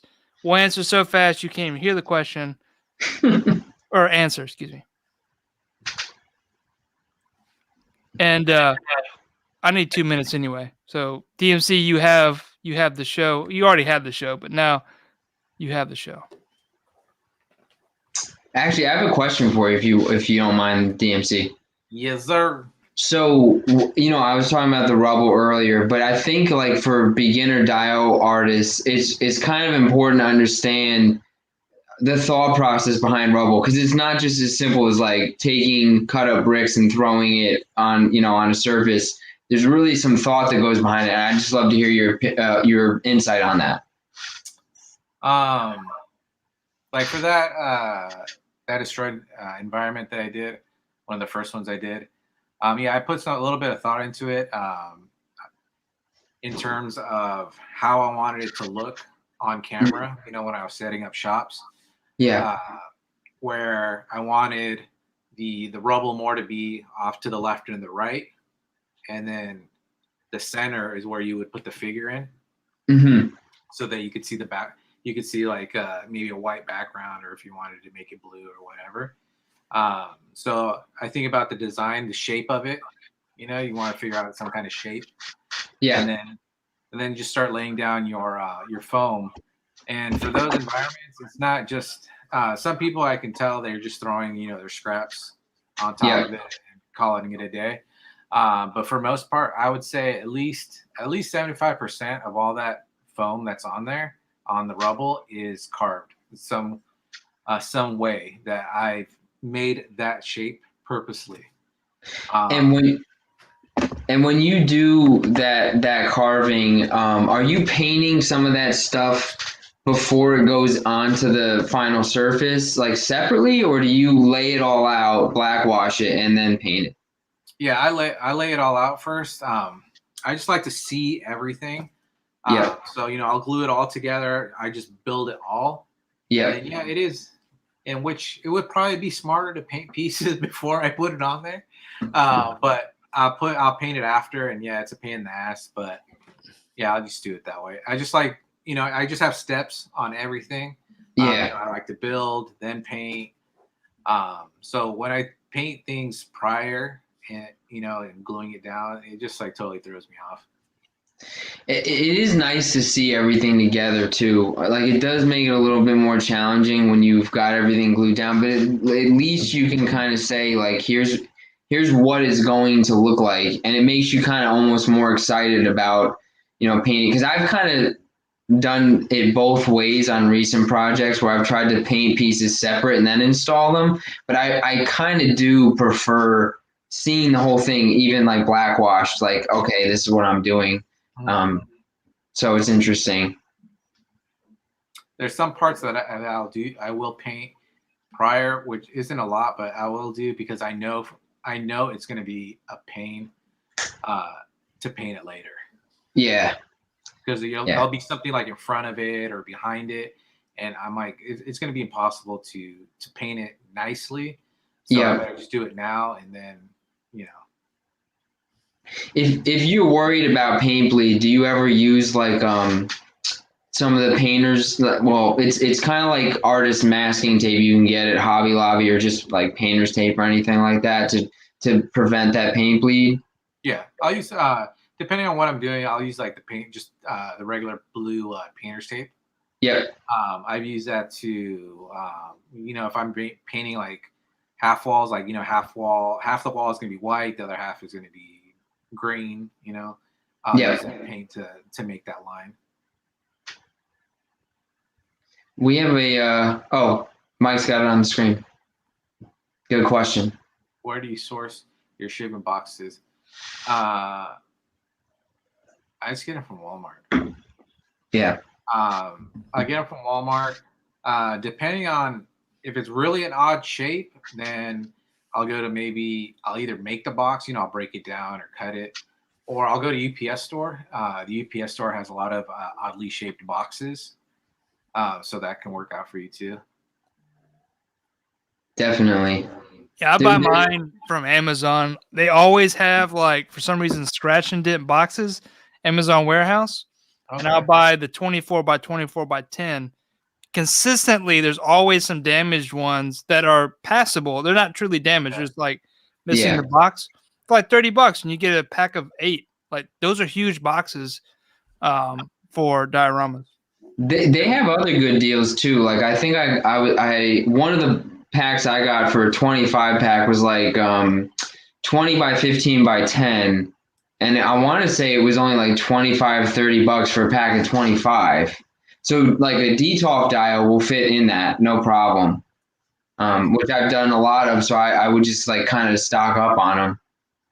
Yeah, that's what when I'm building, I take that in consideration too. I'm like, okay, if I make it this size, I can use this box. So sometimes I'll think of that ahead of time too. Is like, okay, I'm gonna make it this size only because I can fit it in this box. Yep. All right, guys. Let's do this last spinning wheel again. Astonishing News and Reviews has offered up an additional $50 gift card. So I guess regardless if you won or not, he was going to give this up tonight. So much respect. Thank you for supporting the community. Guys, Right. go check out his reviews over on YouTube. Make sure you hit him up on Instagram. If you win tonight, especially make sure you're doing it. He's Yeah. provided an awesome, like you don't have to particularly buy anything, related to the show tonight. $50 Amazon gift card. Everybody shops there. So please just make sure you thank him, reach out to him. Here we go. We're going to spin this wheel as soon as I get this comment off the board. We answered I'm that. gonna answer some questions while we're doing this. Go right ahead. So we're going to get right into spinning. Here we go. All right, so Diorama Project said first comic book.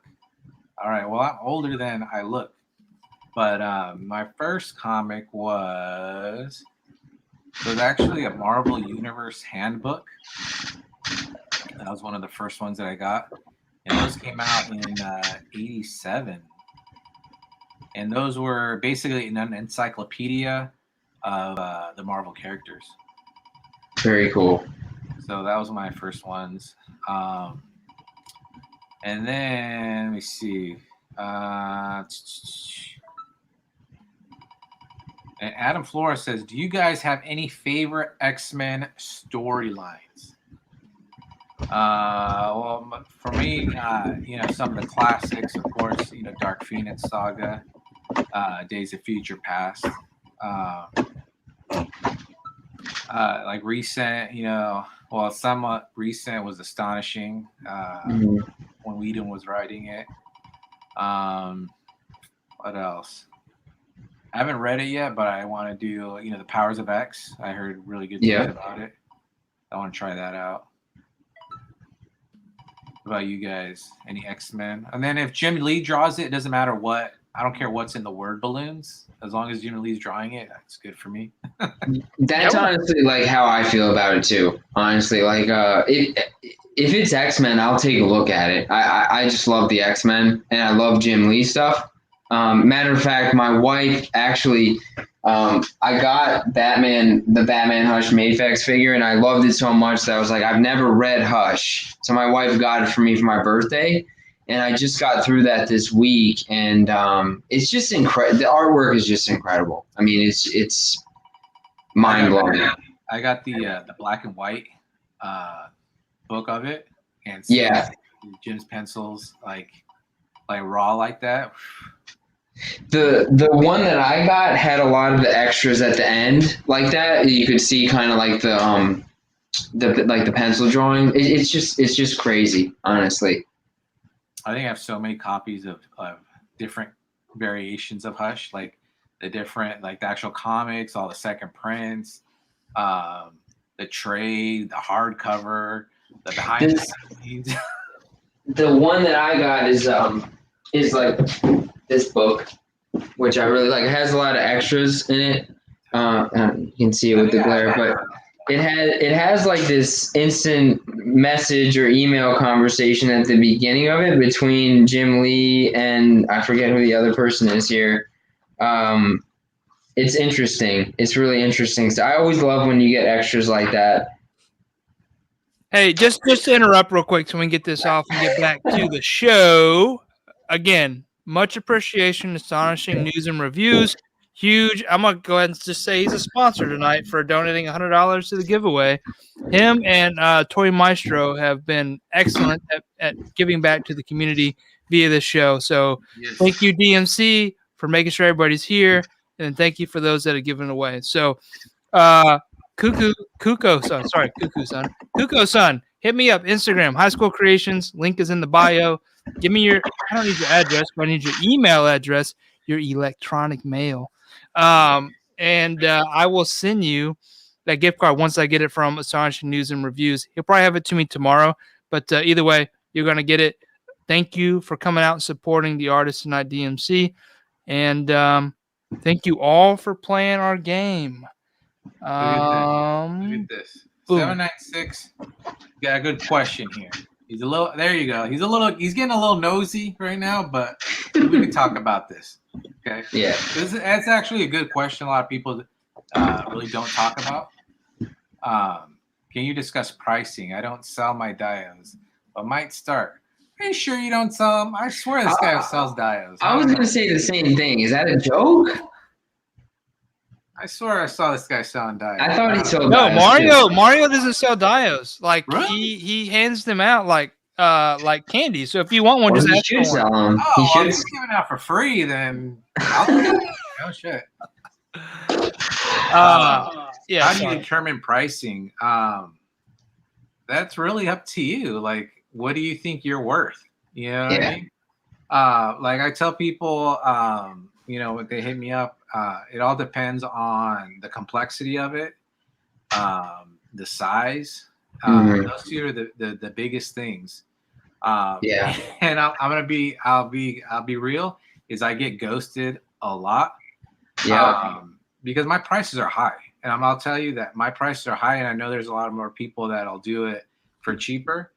But what you get from me is quality, and you know that I put in the work and that I do the research and I give you the best thing that I can make at the time. So that's why I'm expensive.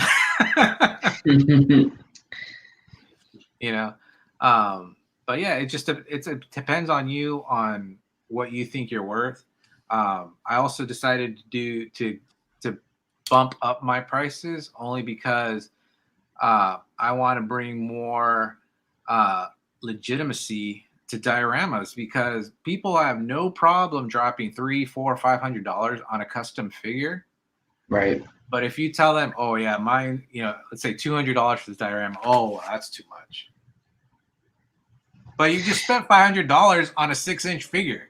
Like, come on, you know what I mean? And I take more time than action figure customizer on creating a diorama.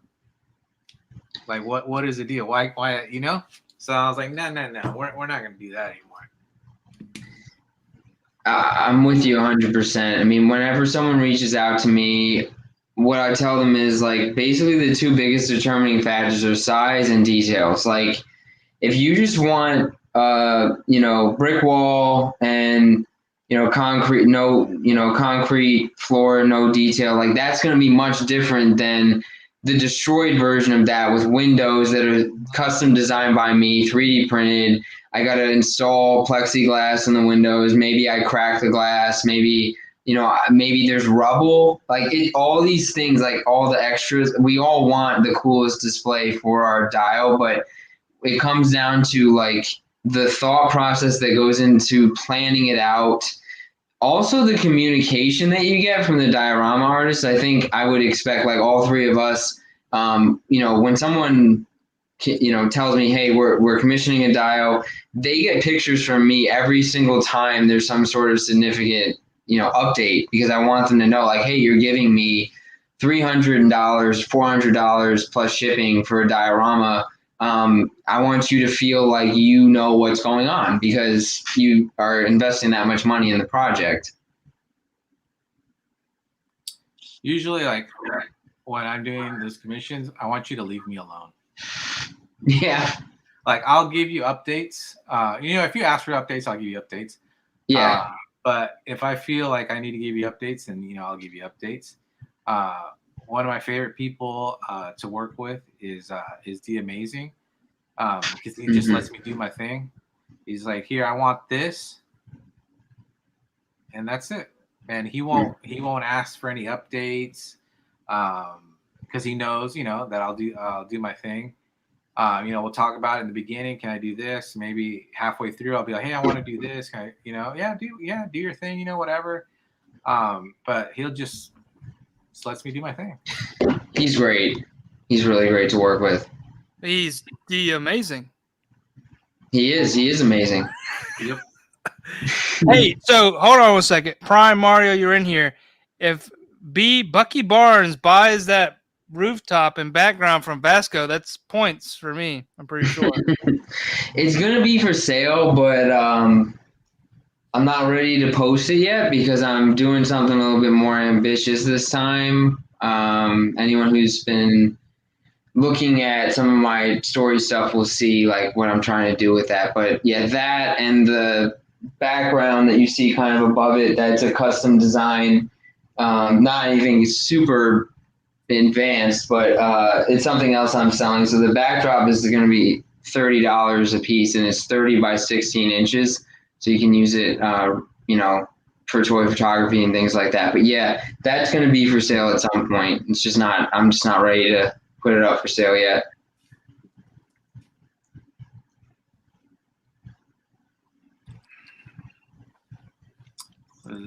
Sorry, 1 second. I'm doing a little admin stuff in the background real quick. All right. Apologize.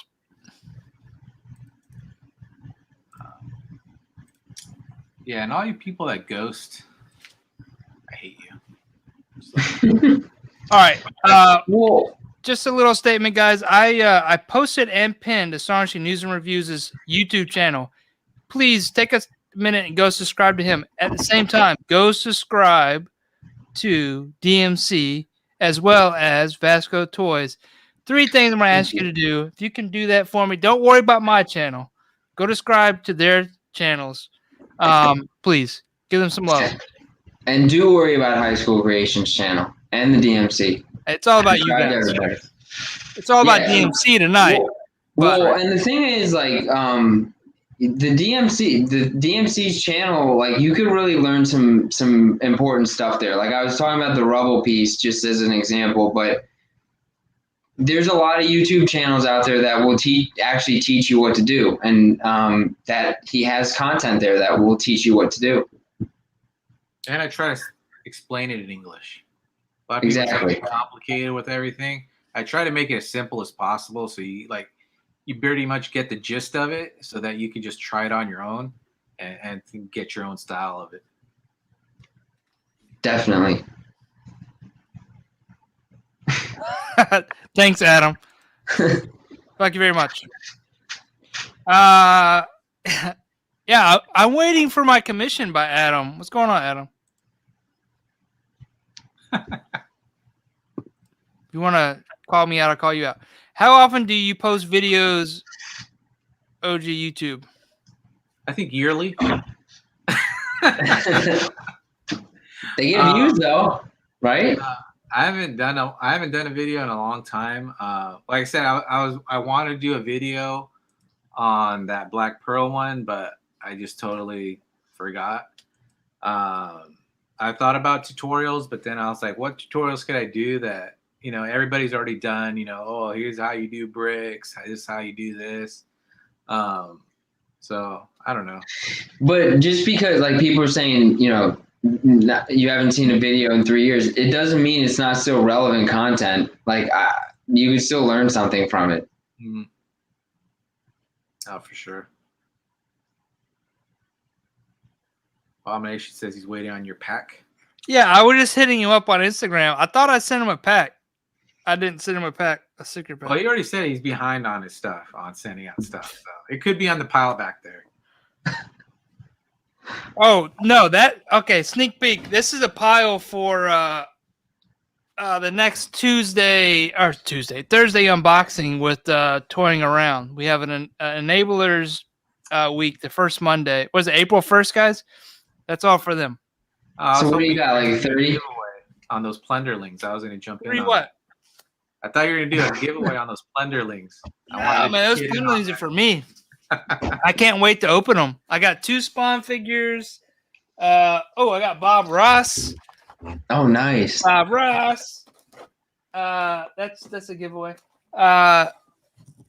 Dude, it has some awesome 1/12 scale pets in there. God, Yeah. stupid light. Anyway, the portraits look terrible of Jim Carrey, but it'll be cool. Spawn figures, some other stuff. Anyway, sorry. Nice.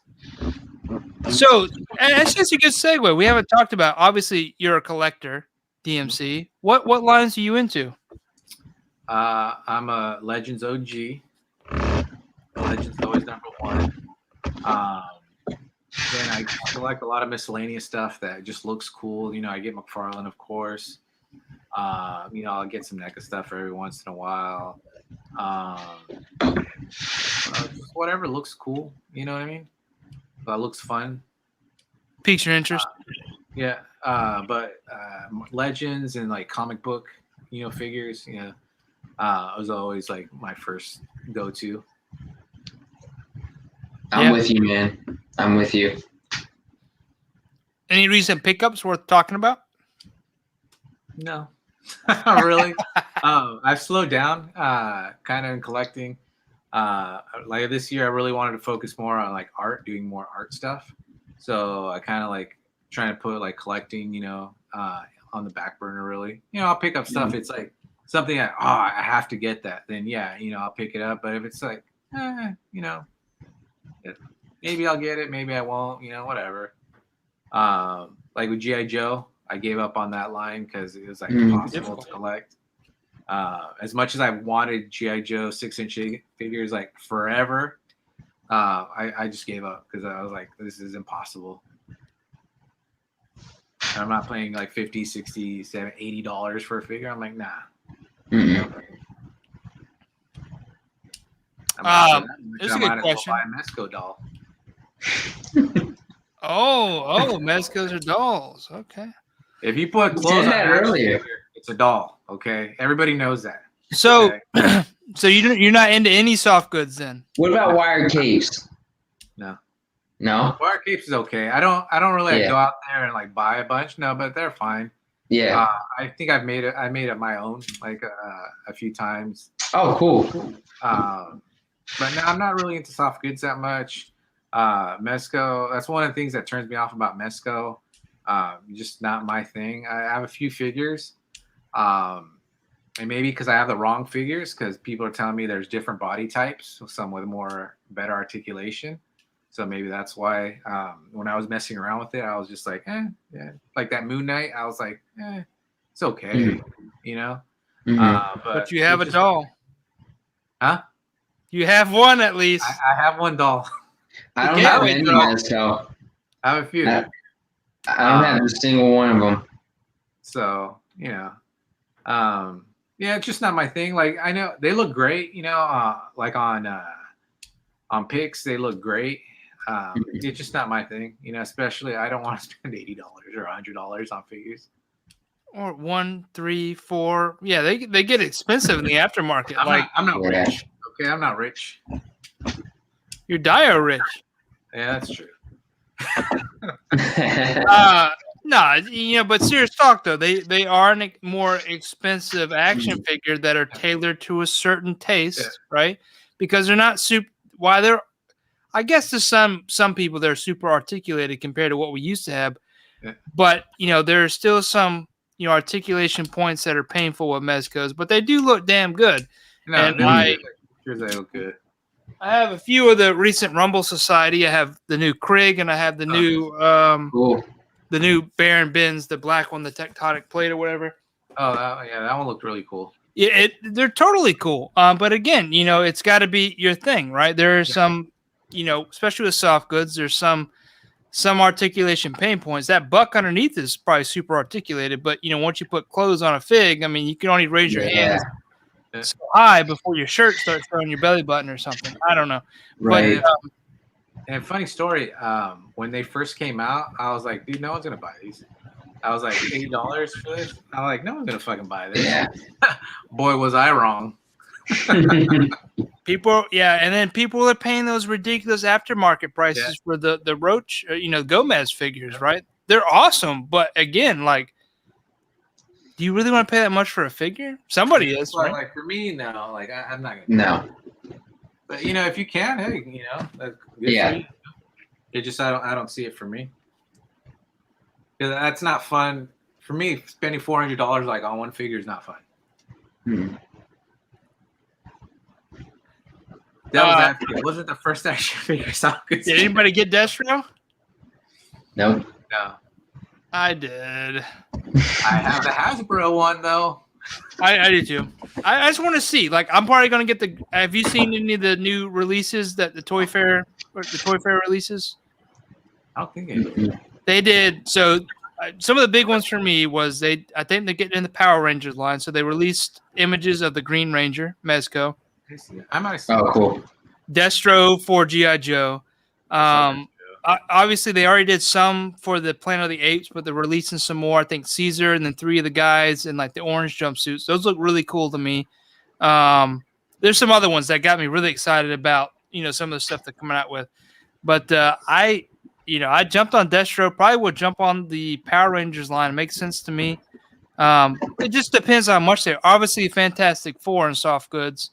But if you got Legends, why would you want that, right?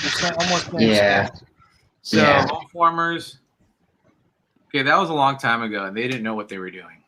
Okay, they didn't know. Which one? Oh, $400. It says that the G.I. Joe was like the first doll because they had soft goods. Which is true. They had soft goods, but that was a long time ago. They didn't know what they were doing. That's why they switched over to 3 3/4. Okay. Because they said no more dolls. Okay, we need an action figure. Is Mike about to bring a doll in here? Is that what he went to go do?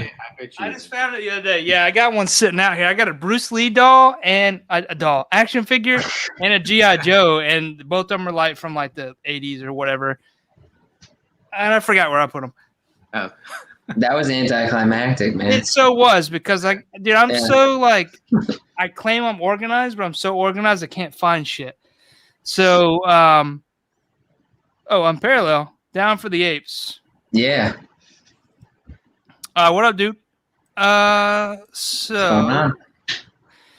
Yeah, I got really excited about the Mezco Toy Fair releases. I was kind of like, I have pre-orders and Mezcos, I'm not going to get any more. But they are, a more expensive figure and whatever. I guess they're tailored to certain, palettes. Whatever you prefer. Figure connoisseurs.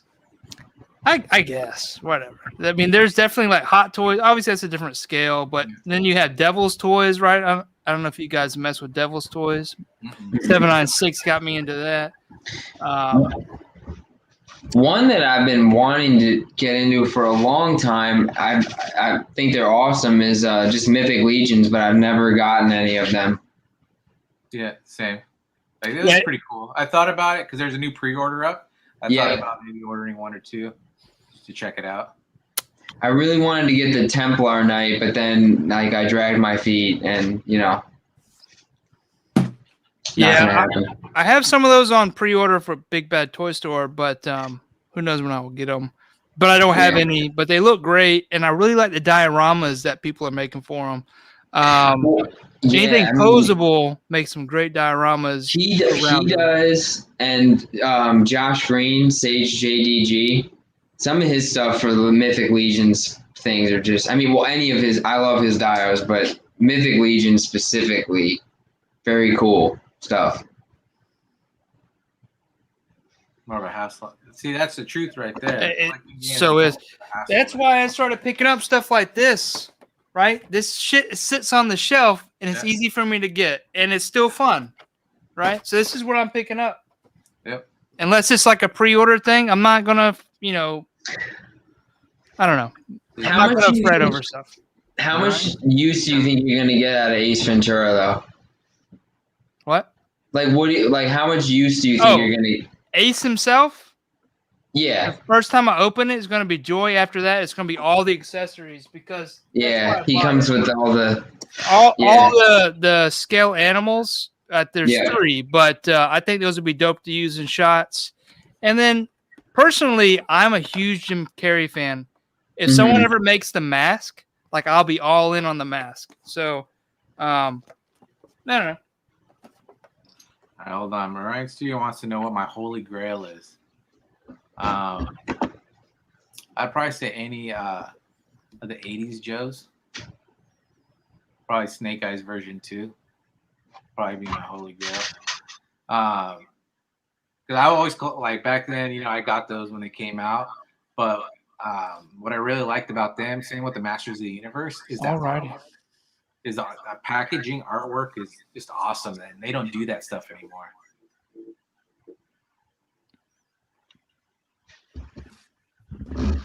I would agree. Like, can you guys hear that? Like, I had this whole sound thing. Like a faint. Yeah. It doesn't work as well. But yeah, sorry. Dumb and Dumber would be a buy. Yeah, I'd buy that. There's so many Jim Carreys. I would even buy like the what is it, Grinch character, right? Yeah. There's so much stuff you could do with Jim Carrey alone. I'm surprised Negative hasn't jumped on that bandwagon. Yeah, I'm sure it's in the works. DMC, I know we talked about time frame and we didn't come with a code word. How are you doing on time? Yeah, we could probably go a little bit longer. Okay. All right. Only because I got to go to work in the morning, people. Sorry. I'm gonna take another 2-minute break. I'll be right back, guys. All right. Oh, we're just gonna You gotta take a pee break. Cool. All right. And then I don't know. It depends on when my family comes back, because I kicked them out of the house. So once they come back, you're gonna hear a bunch of noise in the background, people screaming and yelling at each other. So that'll probably be the code word for me to go. Gotcha. Yeah, you just let us know. Or let me know. Background and stuff, you know. Yeah. Oh, so you got kids and stuff, and wife and stuff. I have 3 kids, and unfortunately, I'm married. I mean, fortunately, I'm married. We'll scrub that from the history of this chat or video. We're gonna edit this, right? We can edit this. Absolutely. This is not live. Yeah, dude, I'm with you. I stopped at 2. I think. I don't know. I still have like, you know, men can go until like they're 70 to have kids, but hopefully I'm done at 2. I would call it quits if I were you. Yeah, after I got 2 at 2 and 3 at like some of the worst ages, right? They can communicate somewhat, but they can't control their, emotions. Dude, it's so like I turn right when they want to go left, and it's just hell breaks loose in the car, and it's like, what the? Just wait, it gets better. My kids are starting to turn into teenagers. You think you don't know that their emotions at 2 and 3? Whew, you wait till they're 12. Man, I honestly don't know what I have in store for me, but I just know right now, like, shit is crazy, and I'm like, all I did was turn left. No. Here's a warning: you might hear stuff in the background right now. Okay, all right. But yeah, you do whatever you need to do, man. I completely understand. I'm there with you. But oh well. So back on the action figure talk. So you said you're into Legends. Did you get? I'm thinking about some Target stuff. Where do you normally pick up your toys from? Do you pre-order or do you go out and do any toy hunts? Well, I don't do toy hunts as much as I used to. Mm-hmm. It's just basically if I'm there, I look and then I pick up it off the pegs. But if it's something that I really want, then yeah, I'll go to Amazon, pre-order it or whatever. Yeah, I'm with you. I'm kind of somewhat the opposite. Like I'll pre-order certain toys or figures because I know like I won't get my hands on them, like some of the Mafex and the Mezcos, if you're into those. But like Legends and stuff, like I'll pick them up on the shelf if I see them because eventually they will be readily available. I try not to do like third party or like Macari prices on some stuff. Especially with the Legends. Sometimes I'll just wait. I don't have to have it the day it comes out. If you wait a couple of months, you can find it on Amazon for half the price. Yeah. Right. You know what I mean? Yeah. And then I'm like, why did I buy this for $20 when at Amazon it's like $8 now? You know what I mean? Yeah. totally with, especially for the legends, right? Because they will depreciate a little bit because there'll be so many, and then like a year, like no one can find them, and then they're like $50. It's like what? Yeah, it's like hit or miss. Yeah. Is there any legends you're looking forward to this year? I mean, they've released some home runners, in my opinion. Like good. Like it seems like every day they're coming out with something. Yeah, it's true. You know what I mean? I'm like before it used to be like, oh, I wish I could get more, and now it's like, can you guys slow down? Can you slow down now? Like, yeah. One of the biggest ones that I was looking forward to is I like the older characters. So when they showed Quasar, I was like, what? And then they showed Nova in his OG outfit. I was like, hey, now we're talking here. Okay. Those are some of the ones that I look forward to. Yeah. Oh, sorry. Vasco's been backstage. Sorry, dude. It's all right, man. No, I heard you guys talking about the legends that they announced recently, and I still have I'm waiting on my Thanos from Big Bad Toy Store. Who knows when I'm gonna get that? And then for the ones that they maybe it was like a month ago that they released or announced all at once. I got Lady Deathstrike, the AIM Scientist Supreme, and then Red Skull. Of that group, I decided to go with those three, but I'm excited for those. The one I've been wanting to get is it's not a legend, but you could use it as a legend. The Diamond Select, that Immortal Hulk that just came out. Oh yeah. But that's what I've always liked about Diamond Select is they'll make those bigger figures, and the price point is like the same. Like they just raised their price, I think last year, to like maybe $30, $25, $30. But $30 for that Hulk, that I think is still a steal. I don't have a Hulk, and so I've seen tons of pictures of him, and it's definitely tempting for sure. Yeah, he looks like a beast. I love those beefy pieces of plastic. Like I have the Diamond Select Abomination. Yeah. I have the Watcher. Some of those guys, those are awesome. Is the new one that comes with kind of got the metal face plate on there? Yeah, okay. I saw Unparalleled with it earlier. There he goes. I was gonna say I saw Unparalleled and Jay Hernandez posting pictures earlier today or yesterday, and I think Jay had one next to that 2-pack Hulk that came with the Wolverine, and it was crazy how much bigger he was. Because I mean, well, I think they're more of a 1/10 scale, right? They're a little bigger, right? Yeah. I just like the beefiness. Yeah. And the way some of the artists draw the Hulk, it could work. Yeah. Like they've shown him like towering over, characters, so it could work. If you want to put them together on display or take a picture, it can work. No, that's how I feel about it too. Plus, I don't really want to pay the price for the 2-pack, especially for the Marvel Legends one, because I don't want that Wolverine. Yeah. So it's kind of like, I'm not really willing to do that. It's OG Wolverine, though. That's like first appearance Wolverine. It is, but for me, I know. I sold it. I sold it off. I know. Yeah. It's not his greatest costume. No. Okay, if we're gonna go there, what is his greatest costume? DMC. See, this one is hard for me. It's almost a tie. Maybe by 1%. Maybe the brown costume. I'm with you. I used to think I was a stripes guy, like the tiger stripe, but I think I'm a brown suit guy. Those two, for me, are it for Wolverine. Yeah. But I think the brown suit might beat it a little bit. Yeah. They're both cool for sure. But the first time I ever saw Wolverine was in the animated series, so I'm always gonna think of him in the tiger stripe. Like I'm old, so that's why I'll go with all old. But the brown suit is awesome too, though. Yuck.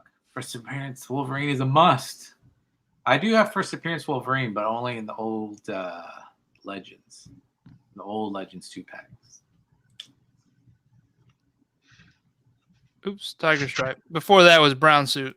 So I think it may be a generational thing, right? I mean, I like the X-Force Legend version of them too. Like, I think that's cool. Not my favorite, but I got it. Yeah, I like the claw style on that one. Yeah, I have him sitting over there, but yeah, he's cool. Anything Wolverine, I'm gonna be in on. He's awesome. There's so many Wolverines out there. We could probably talk about it all day. I mean, I guess except for the first appearance, because I said I didn't want that one. The one I don't like the most probably is Old Man Logan. Yeah. You do not? I don't like them. I have them. Do you mean the 2-pack one or the one that came out on its own? The single version. The 2-pack one. I agree with you. The 2-pack one, I don't have it, but it seems cooler than the single release. No, I have that one. It's nice, with the duster and the hat. That one looks nice. The single release one, that one is booty. Yeah. And that face sculpt, oof. I think they have like 12 of those at the Books A Million that I go to, where they have some legends, and they have like 12 of him, a bunch of the Captain Marvel wave stuff still out, which I don't collect the MCU stuff, so I wouldn't get it anyway. But I agree with you on the Old Man Logan. Your Books A Million is trash? What? Your Books A Million is trash? No, not as a whole. Like, they just have some peg peg warmers there. Books A Million is like lit with shit like I don't even see anywhere else. Well, Books A Million is the reason I got Retro Spidey, because I found him online, and they had him before. I ordered him with Hasbro Pulse, thinking, oh, Hasbro makes the figure, they'll get him to me relatively soon. That didn't happen. So then I got impatient, and I was looking online, and I found him on Books A Million, and Books A Million sent him to me before Hasbro ever did. Yeah, but that's the only figure I've gotten 2 of. You guys can't see because of the glare, but I have him hanging up there next to the Spider-Man print. Yeah, if I don't see it, I don't believe it. I'll take him down. Don't tell me. Well, I think I told you the one I got from Hasbro, his face was messed up. Like, his webs were supposed to be right here. It was like over here. So I have like this one that I got from Books A Million. So the one I have from Hasbro, I can only use the alternate head with the squinty eyes. And this one is the only good one I have, but I'm keeping it on card just because I want, like, I don't know, if the other one ever breaks or anything, like, I want to just have it. I missed you. All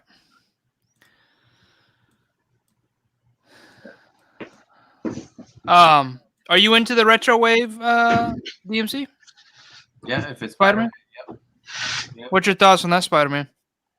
No, that one probably is the best Spider-Man right now. Do you own any other Spider-Man outside of Hasbro? I'm trying to. I have some select Spider-Mans. I have. Which one is it? I think it's Homecoming from. Don't tell anybody. Nobody. It's just us here. Yeah, just the Mezco. Yeah. Wait, you have the Mezco Homecoming Spider-Man? Yeah, but you know what? The Mezcos though, I got them from Darius though. So okay, there you go. Yeah. You just can't leave them in a pose for too long, right? If you can't, in my opinion, I don't leave them in a pose. Yeah, that's what I hear is that you'll that if you do that, there'll be creases in their. Oh wow. So yeah, I've messed around with them, and then they just go straight back in the box. I do the same thing. What about Mayfex DMC? You like Mayfex stuff? You know, I don't have that many. I think I did have the. I think I did have Homecoming Spider-Man. Yeah. But then I sold that one. I after I'm messing with it, I was like, I don't really want it that much. So I sold Yeah. that. I don't have too many imports. I'm not a big imports guy. I have a few, but I'm just not into it.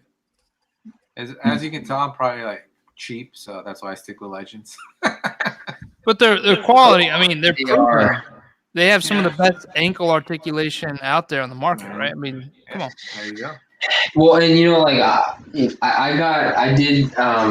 Mike has this guy too, but I got the Hush Batman, and I love him, and I don't regret buying him, but he was $94, you know, so it's kind of like I didn't want to spend that much on him, but I wanted the figure, so I did it. But I'm with you. I only have two of the Mayfax. I have this one in the Dark Knight Returns Batman over hanging out on the top of the rooftop. You guys probably can't see him.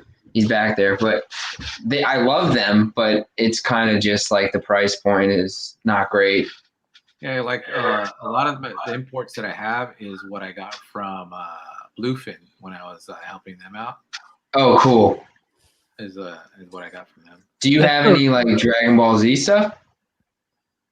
I'm not that big of a Dragon Ball Z. Oh, okay. But you got some major. So we were looking at his Instagram earlier, and he had like this table of like it looked like at least 150 Probably. Goku Awakenings posed up. Oh my God, Goku Awakening! I have him back there.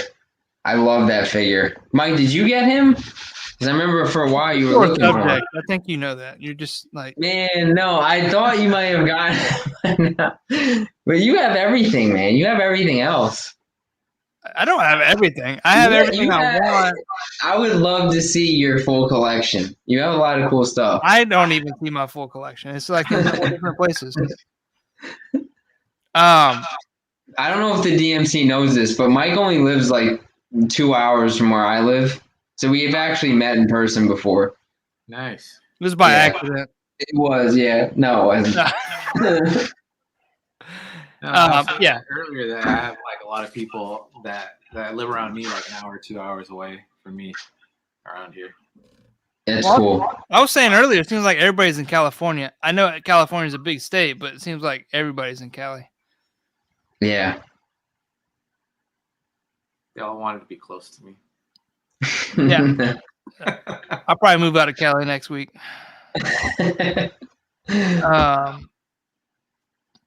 Cool. All right. Well, you want to go back to some questions? I still have some more questions here that are. Let's do it. All right. I asked a superpower question. Yeah, I did. Okay. Yeah. Let's ask him some more Dio questions. I think all these are supposed to be Dio focused, but let's get some Dio knowledge questions out there from the DMC because, you know, like we were talking about earlier, I feel like there's a lot of people who want that knowledge. And so I want to talk. I see one here. I'm on his Instagram on my other screen. Let's talk about like dojos. Like how do you handle like a dojo commissioner? What tips would you have for someone who's trying to build their first dojo?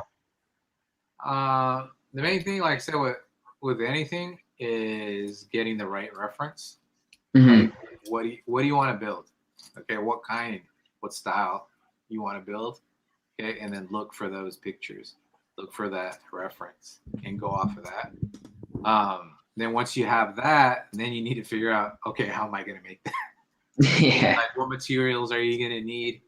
You know what I mean? Are you going to make those wooden dummies? Yep, the Wing Chun. Yeah.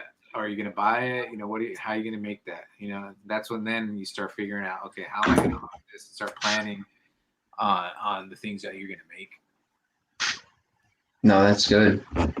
But like I said, a lot of it just comes down to is the reference. Like, what are you going to make? You know, like I could make a dojo, you know, off the top of my head, but it's not going to look as great as if I got some pictures off of from a movie or something, you know, a movie set or something like that. You know. Yeah, definitely. I mean, it's crazy. Like, the difference when you are referencing something, it's just nice to be able to go back and look at stuff. Even if you don't know the exact dimensions of like what the beam is in the dojo, you could at least like try to figure it out based on what you're looking at in the picture.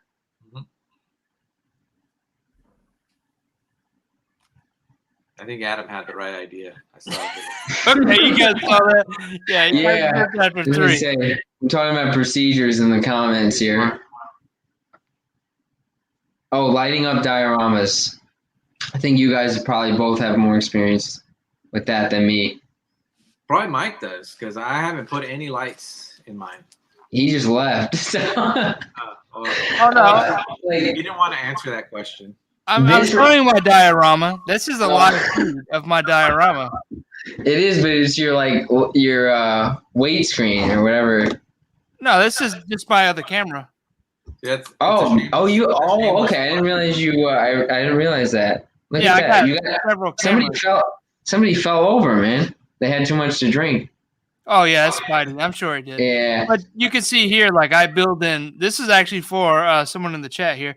But I build in LEDs into mine as well as into the dioramas for lighting. I don't know if you meant photography specifically, but you can also see back here on this the right side, like that building's also lit up with accent lighting. And then that back poster, while it doesn't cover all the dead space back there, it is also backlit to look like kind of like a night sky.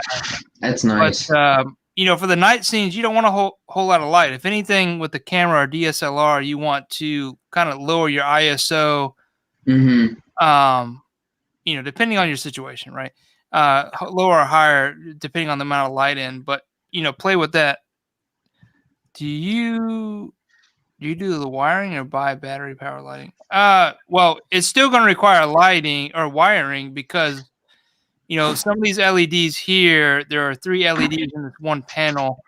This panel is removed. I can walk over there and show you actually. You guys can see When the pandemic's over, I'm going down to Mike's house and he's going to teach me how to do wiring because I don't know what the heck I'm doing with that. Can you guys see that? Yeah, we can. There's actually a switch on the end of each one of these that are built in that are battery powered. And I run all the wires and hide them inside. That's legit. And that's magnetically placed and just sits, right on top of the diode. But Very cool.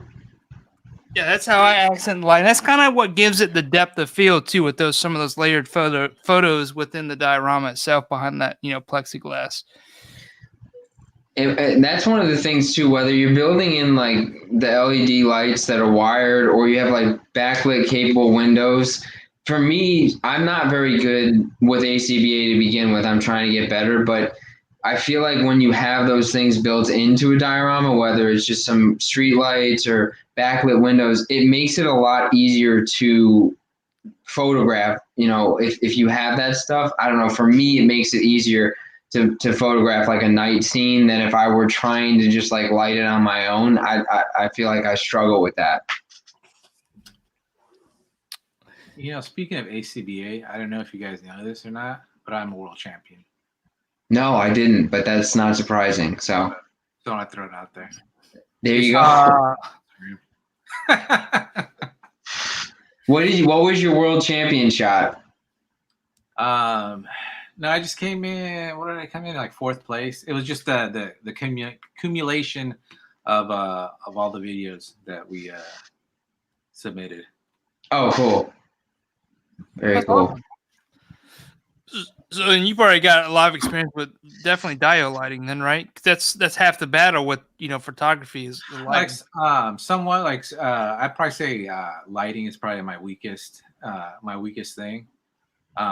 Sometimes what I do is I'll just make it all bright or all like low light. You know what I mean? Mm-hmm. Nowadays, everybody's getting like super fancy with lighting, especially with people buying all those Lume cubes. Yeah. To help with their lighting. Everybody's like a fancy fucking photographer now. Yeah. Well, and then you see some of the stuff. We're talking about like upper echelon here. The Amazing.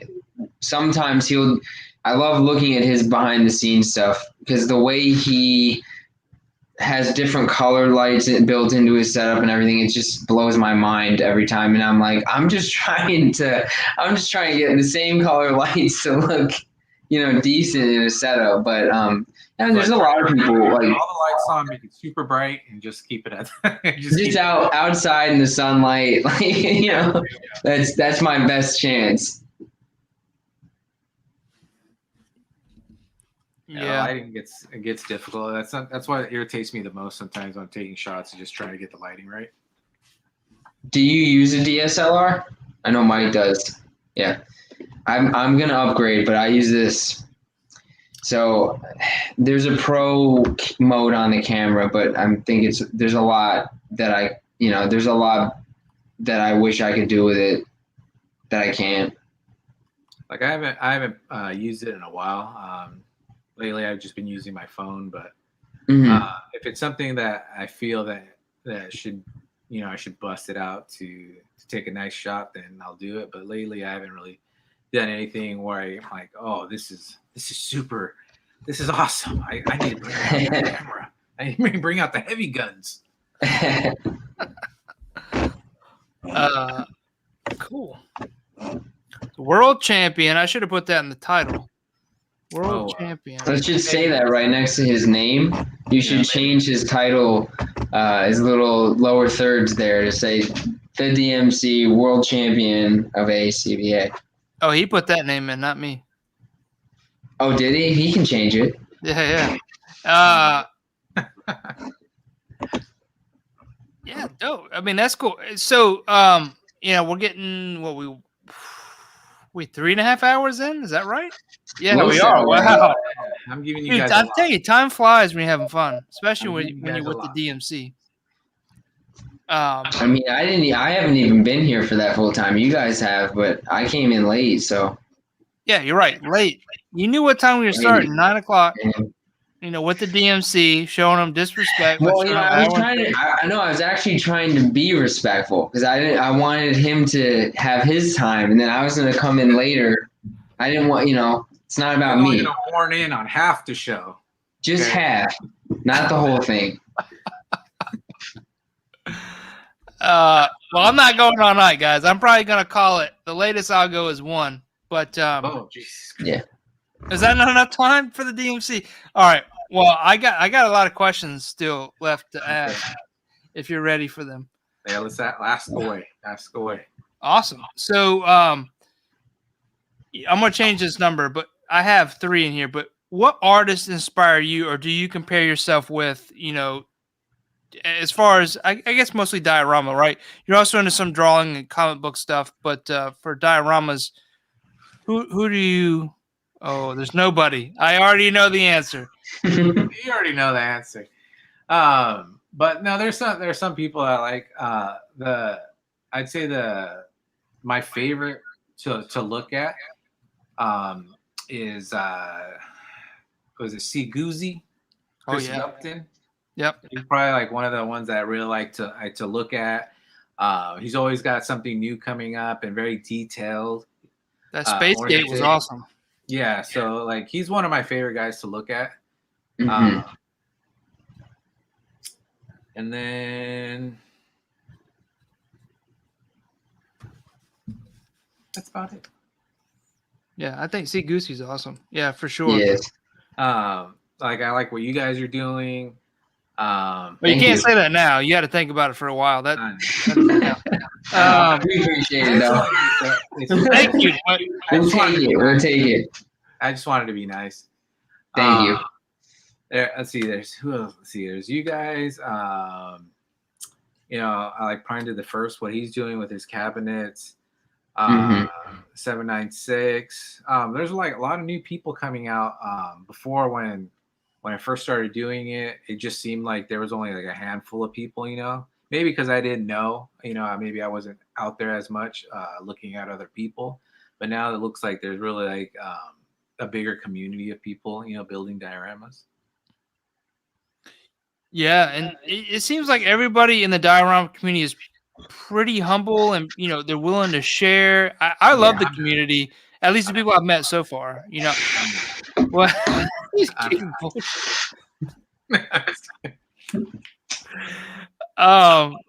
I think you're one of those, right? And I'm with you. Like for the longest time, and I don't know if this was for real or not, but like I didn't realize or understand the community, and what I saw was just the tip of the iceberg, right?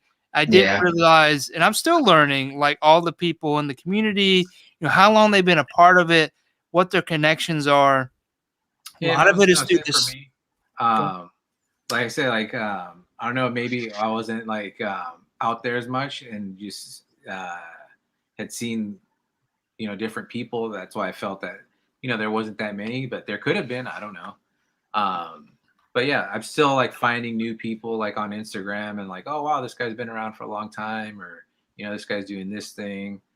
Um, so I'm still like discovering people that have been around that I don't know. I just didn't know. You know. It definitely seems like there's an uptick in the past year, and people who are doing really cool stuff. I mean, like sometimes like an account will come up that I'll see from diorama creators, foam formers, or This Week in Dioramas. I'll go check them out, and I'll be like, this is their second or third post. Like maybe they've been doing this for a while, but as far as Instagram goes, this is their second or third post, and this looks insane. Really good stuff. Yeah, I would agree. I feel like there may be, obviously social media in general is new to a lot of people, especially some, older artists, especially those different scale artists, right? Just getting into it, and they're unleashing immediately some talented stuff. And I'm seeing a lot of it through foam formers. Speaking of foam formers, I need to run the reel tonight before I forget. So DMC, before we go, remind me to run the reel, or I don't get paid. Paid in respect. That's all it is. I just get respect. I don't know where I can cash that, but hey, thank you, Shadow Moses. Much respect to you too. Guys, You got a lot of cool appreciate things it. going on. Love your stuff. Yeah. So you mentioned something earlier, DMC, that was interesting to me. You have kind of like this favorite, the doc you were referring to, right? You want to make it. This question is kind of along those same lines. Is there a place of inspiration you go to kind of, before you do dioramas or get inspiration for dioramas that you go to? No, not really. The only place is my head. There you go. I have to get into the zone, So to get me, hyped up, I'll just start looking at stuff. Like I said, doing my research and trying to get hyped up. I'm like, oh, let's do this, and maybe I'll go on Instagram and see what other people are doing to be like, oh, look at this guy. This guy's doing something cool. This guy's doing something cool. Well, shit, I need to do something cool too, So I just try to just hype myself up, so it's not really anywhere I can go, with kids all over the place, So yeah, it's just like, taking a seat and just trying to get myself, hyped up. Yeah, which, I'll feed off that a little bit. You can't just flip it on and off. Like my wife will say, oh, you need an hour in the garage. Okay, time starts now. I'm taking the kids for a ride. I'll be back in an hour. It may take 30 minutes to get into the zone, right? Yeah. Yeah. So that can be somewhat frustrating, but at the same time, like you have to understand, like that is a process, right? To get in creative flow just isn't on and off, right? And I think you said it well. Also, go ahead. I was going to say also like an hour when you're trying to build dioramas. I mean, it goes by like this. It's really hard to get stuff done in an hour. Because I know a lot of artists, like comic books artists, have said, and it's because it's their job is they can turn it on and off. They'll get up in the morning and they're like, okay, well it's 9 o'clock. I need to start drawing. Okay, now it's 5 o'clock. I'll stop. But yeah, that's your job though. That's what you do. You know what I mean? For us, it's more like a hobby kind of thing. So yeah, I need to get into the zone. If this was just my full-time job, then I'd be like, yeah, okay, got up now, ate my breakfast. All right, now I need to start building dioramas. But since this is more a hobby, like I said, it's for fun. I need to get into the zone. I need to prepare myself to start doing stuff. Right. Because if it was a job, you would already understand what it takes to get there every day, right? Right. You would have triggers, known triggers, right? I'm still learning my triggers. Like sometimes I'll come out with some bomb ass shit. Other days it's like total dog shit, and I'm like, what did the hell that just do, right? But that's failure. I was like, my main trigger is like, oh man, I gotta get this done before this guy calls me out or something. And he's like, or like, hey, where's my progress pics? That's probably like my big trigger. I'm like, oh shit, I better start doing stuff. I'm there now. I owe somebody like a final review video, and I haven't finished his diorama. Hopefully, he's not in the chat anymore. He'll call me out for it. But yeah, I totally get you. And again, it's a hobby, right? And it has to work around our real job and life, right? Because it is a hobby. It's not. But see, some people don't want to understand that. Which it is in a way, it's like a work for hire. But that's what I tell people ahead of time too. Is one of the reasons why I'm slow is because I do this around my real life. With work, with the kids and stuff. So it's not, your diorama is not my number one priority, in life, though it is like a priority, because you are paying for it. I don't want you to think, oh, well, screw this guy. He doesn't even care, but this is why I kind of take long, because I have to work and, I got other shit going on, Yeah. Low and slow is how I eat all my smoked meats. So it makes sense to me. There you go. Anyway, yeah, I think that's a great explanation. And, I think maybe some people may not realize that it's not just like, hey, I have a few minutes to go build something. You really got to get into, that kind of mindset, right? It's not an instant you walk out in the shop and you're building something. It's like you may be staring at something for a minute or two, and then, oh yeah, let's try this. And for me, there's a lot of shiny new, right? Oh, a new thought. I want to build this. And that may be the gateway to me getting into a creative mindset. And I will sometimes use that as like an escalation or, kind of the anger point to go Super Saiyan. I track with that too. It's like, oh, let me do this. And then you're like, oh, wait, I was supposed to start that guy's diorama. So it's a catch-22 sometimes. Yeah. Do you guys have like a kind of routine or schedule that you work towards? Like I work on dios at this time of the day specifically, or anything like that? Whenever I'm not tired. Got it. Is when I can do it. If I have time sometime, I'll be like, I should probably be working on this, but I'm too tired now. So it's whenever there's a free time. Like I try to do that. Okay, I'm gonna on Tuesdays and Wednesdays, I'm gonna do this and this, but it just never. Yeah. I would like to, but it just never pans out for me. Yeah, it's hard. Yeah, I would say life gets in the way. Like I know the commitments I have, and I try to plan accordingly. But I'm most of the time like, my deadlines are deadlines, right? The projects will be when those dates are due. And it goes back to this isn't the primary job, right? This is the hobby. We have a real job, and we have family we have to attend to, and family will always come first, even to the job, right? So, yeah, that's just the way it is. And then plus for me, I don't have a dedicated space like some people. I have a workshop. So that kind of hinders me a little bit too. If I had a dedicated space, then yeah, maybe I could get it out a little bit faster. But since I don't, that kind of hinders me too. Just how it is. Speaking of workshops, Mike, do you have an air conditioning plan for the South Carolina summer to combat that? Yeah. Okay. I just got an air conditioner in mine, but I don't think it's going to be enough. I think I'm going to have to like insulate my workshop. Yeah. What'd you say, DMC?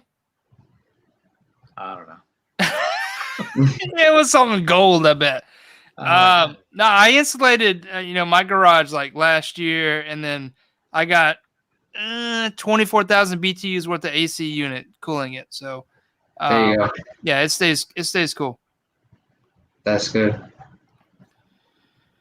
I've still got some questions left. I know we're rolling up on the 1 o'clock time frame. Probably get to 12:45 ish, and probably start winding it down. I know you guys can keep going, but No, that's what I was gonna say. Well, for me, it's 9:41, and Yeah. I was gonna say let's do it till 10 okay. Yeah.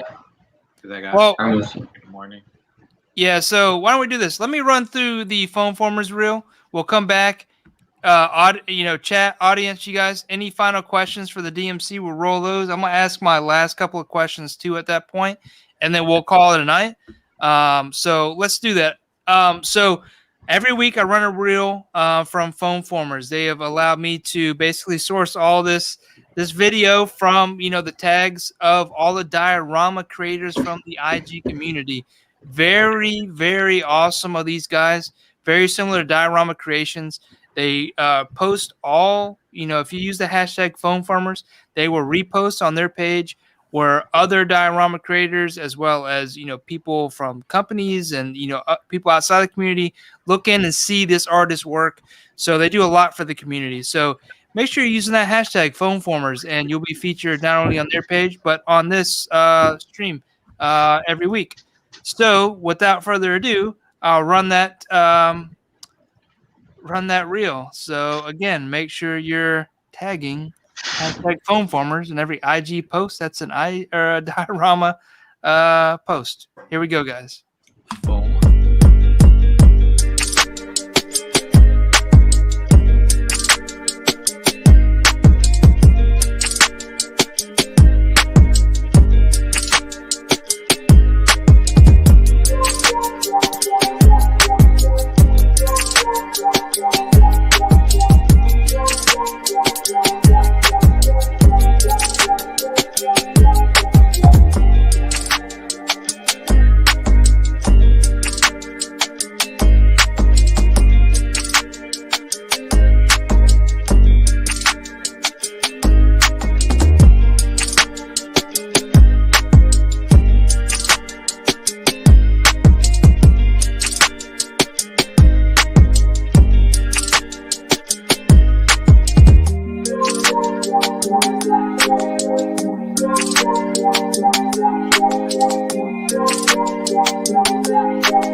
God damn, that was a long ass reel. Sorry. Right, you're right. We're right up on 1 o'clock, guys. Sorry, we're out. There was I didn't catch the guy's name, but in the beginning there seemed like kind of like a mountain. What was it? It was like kind of holy. I don't know how you describe it. That one looked pretty cool. When you say that, I automatically think Lawless Studios, but for some reason I don't think he was in this one. I don't think he was. But yeah, I have to. You want to replay it again? No. I'm just kidding. I got it on my phone actually. Hold on, I'll tell you who it is. Yeah, each week I have to go through and I take snapshots and then put it in a video, and then add the music and then the whole different reels. Oh man, I hope they see these guys are paying you good. I thought they gave that to you, man. No, I do that. No, it's for the community, man. It's for the community. Let's see who that was. Since the DMC is all about that one. The first one with the mountains. It looked like kind of white, maybe with bluish lights. It's one of the first ones. Yeah, hold on.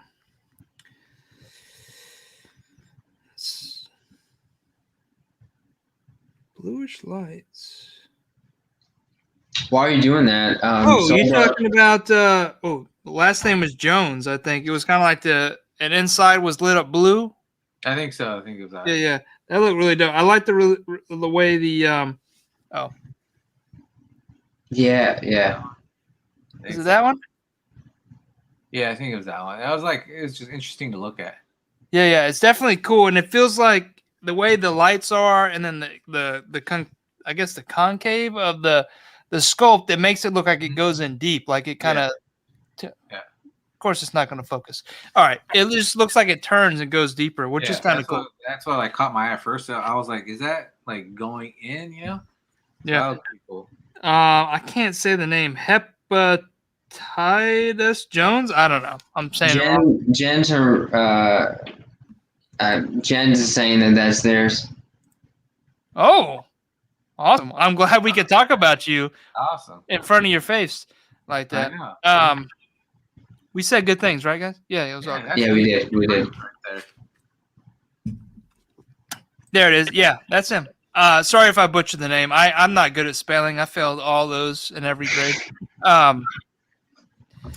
But that's awesome work. Definitely like the way it looks like it turns. DMC hit it right on the nose. But enough about you. Okay. Yeah. Back to the DMC. Okay. Soul Brother had a question for the DMC. Let's see. Between work, family, and commission, do you guys feel that you have enough time to do stuff that you just say no? Yeah, That's a big no. The time you want to do first, no. There's been stuff that I've been wanting to make for like years that I've just never gotten around to, and it's stuff that that I have seen no one's really made, which I think would be cool, to do, but I just haven't gotten around to it. Yeah. Are you waiting on a commission? Who, me? Yeah. What do you think? What do you think is stopping you? Just the time? Yeah, it's just time. And every time that I have time, somebody's like, "Hey, you want to make a diorama for me?" And I'm like, and it's hard to say no, Yeah. But yeah, every time I think I get free time, someone usually hits me up with something. But I was lucky enough to do that Black Pearl. That one I had some downtime, and I just made it. I just made it myself. Yeah, that one's definitely dope. The attention to detail sure. like we talked about, the pinheads, the weathering, where the stairs where they'd be walking, like the whole shebang, dude. Very cool. Thank you. And that one, we're calling Cheney out, right? We want to see some pictures and video, right? Yeah. Hit him up, Cheney 180. Hit him up and tell him I want to see some videos. I want to see some pictures. I told him, I was like, hey, you need to put some plunderlings on that. I think plunderlings would look. They would look cool. Especially this guy too. This is like the pirate guy. Yeah. Pirate one, yeah. Yeah. That'd be perfect. That would be really cool. Plunderlings. I think it was Diamond Select was doing I think it's out or it's coming out. They were doing a Jack Sparrow. Oh yeah. And then for some reason that kind of like I was just thinking about it and I was like, what would be cool? Like if you made like a ship, and then that's what got me thinking about doing that. Because I had thought about it before doing a deck, and then finally I just did it. So you may make the rest of the ship someday. Possibly. I doubt it, but possibly. Sorry, Star Marvel. That was his question. I was like, possibly. I doubt it, but if I did, it'd be like 3 3/4 inch scale. Yeah, I mean, truthfully, when you start getting that size, it doesn't make any sense to make a 1/12 scale unless, someone just absolutely has to have it. But you make pieces to give the impression, right? Yeah. I'm like, where would you put it? Unless you had a mansion, like, where would you put that? Exactly. Like when everybody gets a Razor Crest, where are you going to put it? And that's not 1/12th, right? That's was it 1/18th scale or whatever it is? I think it's 1/18th or something like that. Yeah. February. You could put it on a planet, maybe. Yeah. Wink, wink. Anyway, dude, we're 9 minutes away from 1, guys. We're gonna do a lightning round of questions. I did say I had a few questions left, so I will fire those off to get you guys into the zone of asking questions. Ready. You ready? All right, we're ready. What's the best piece of advice you've ever given? Piece of advice. For diorama making, obviously. I was thinking about something else. No, you can, hey. You can say whatever you want to say. This is your show. No, for diorama making, like I said, just look at reference. It's probably the best thing. Yeah, I would say, yeah. Or totally agree with that. Or you price that too low. You price it too low. I would think most people would tell me that. Boom. There's a solid question. Oh, anytime you want. Yeah. I'm Do you always ever wait? available. It just depends on when I'm going to get around to making it. Do you keep like a commission waiting list, DMC? No. No. I don't know. I just don't think it's not for me. I don't think it's fair. I don't know. He's above that shit, man. Yeah, Adam makes sense. Gonzalez. Later, dude. See you, man. Later. Yeah, I've thought about doing that, but then I'm like, It changes the game, though. It makes it not fun, especially when you have this long list. I mean, I still find it fun, but again, it does make it more of a job, right? yeah, more of a like a chore kind of thing. You know what I mean? I want to keep it fun. I don't want to be stressed out about commissions or anything like that, because that's when I lose interest in it and I just don't want to do it. So I just try to keep things fun. Makes sense. Spider-Man or Batman Rogues Gallery? Well, I'm always going to say Spider-Man because Spider-Man is my #1 dude. So I'll always say Spider-Man and whatever it is. What about a Spawn shooting at Spider-Man? How do you feel about that? So what? You didn't see Toddy Mac's recent post? Like there was like bullets flinging at Spider-Man. Oh shit! No, I missed that. Yeah, I mean, some people didn't like bullets flying at Spider-Man, but I think I kind of understand where Todd's coming from. He's been riding the Spider-Man thing for so long. I think he wants Spawn to be what he's remembered for. Yeah. I kind of understand where he's coming from. Not to defend him. I missed that. I totally missed that. I'll send it to you.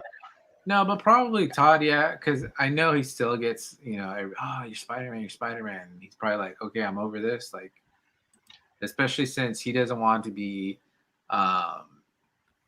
in that same, I'm with Marvel. No, I'm with Image. I'm Image and I'm Spawn. I'm not Marvel anymore. I'm not corporate. What kind of timelines do you give your clients to overwhelming yourself being a parent? Or I tell people I overdo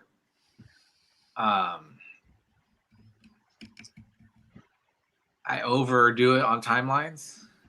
And sometimes I think I'm overdoing it because I'll tell them, hey, it's gonna be like 3 or 4 months. Mm-hmm. That's to be longer. You know what I mean? So I try to give them a long time frame, just so they know what they're in for. Mm-hmm. Hopefully I can do it, before then, but sometimes it will take longer, and I'll tell them, hey, it's gonna take longer.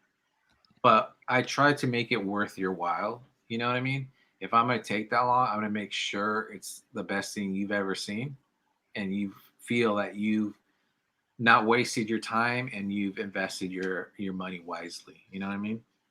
Right. I would hate for someone to get something and they're like, really? I spent all this money on this piece of shit right here. You know what I mean? Yeah. So that would be my worst thing for someone to do, is like not feel that they're getting their money's worth. So I like to make sure that you're getting your money's worth. Right. Another thing too is I think well, maybe I'm wrong here, but on that same vein, I feel like a lot of people sometimes don't really give you their real opinion. Everybody's expectation is a little different, right? Mm-hmm. And I am on like my expectation. I kind of give this: if I get something I like, I'm gonna tell you. But some people don't, and unless you get that feedback, you don't know what their expectation was. And I kind of feel sometimes, people are gracious about it, but maybe they're not really telling you how they really feel. Yeah, Maybe that's just me. No, possibly. They don't want to hurt your feelings or whatnot. Right. But as soon as they get their diorama, I'll hit them up like, what do you think? Like, Yeah.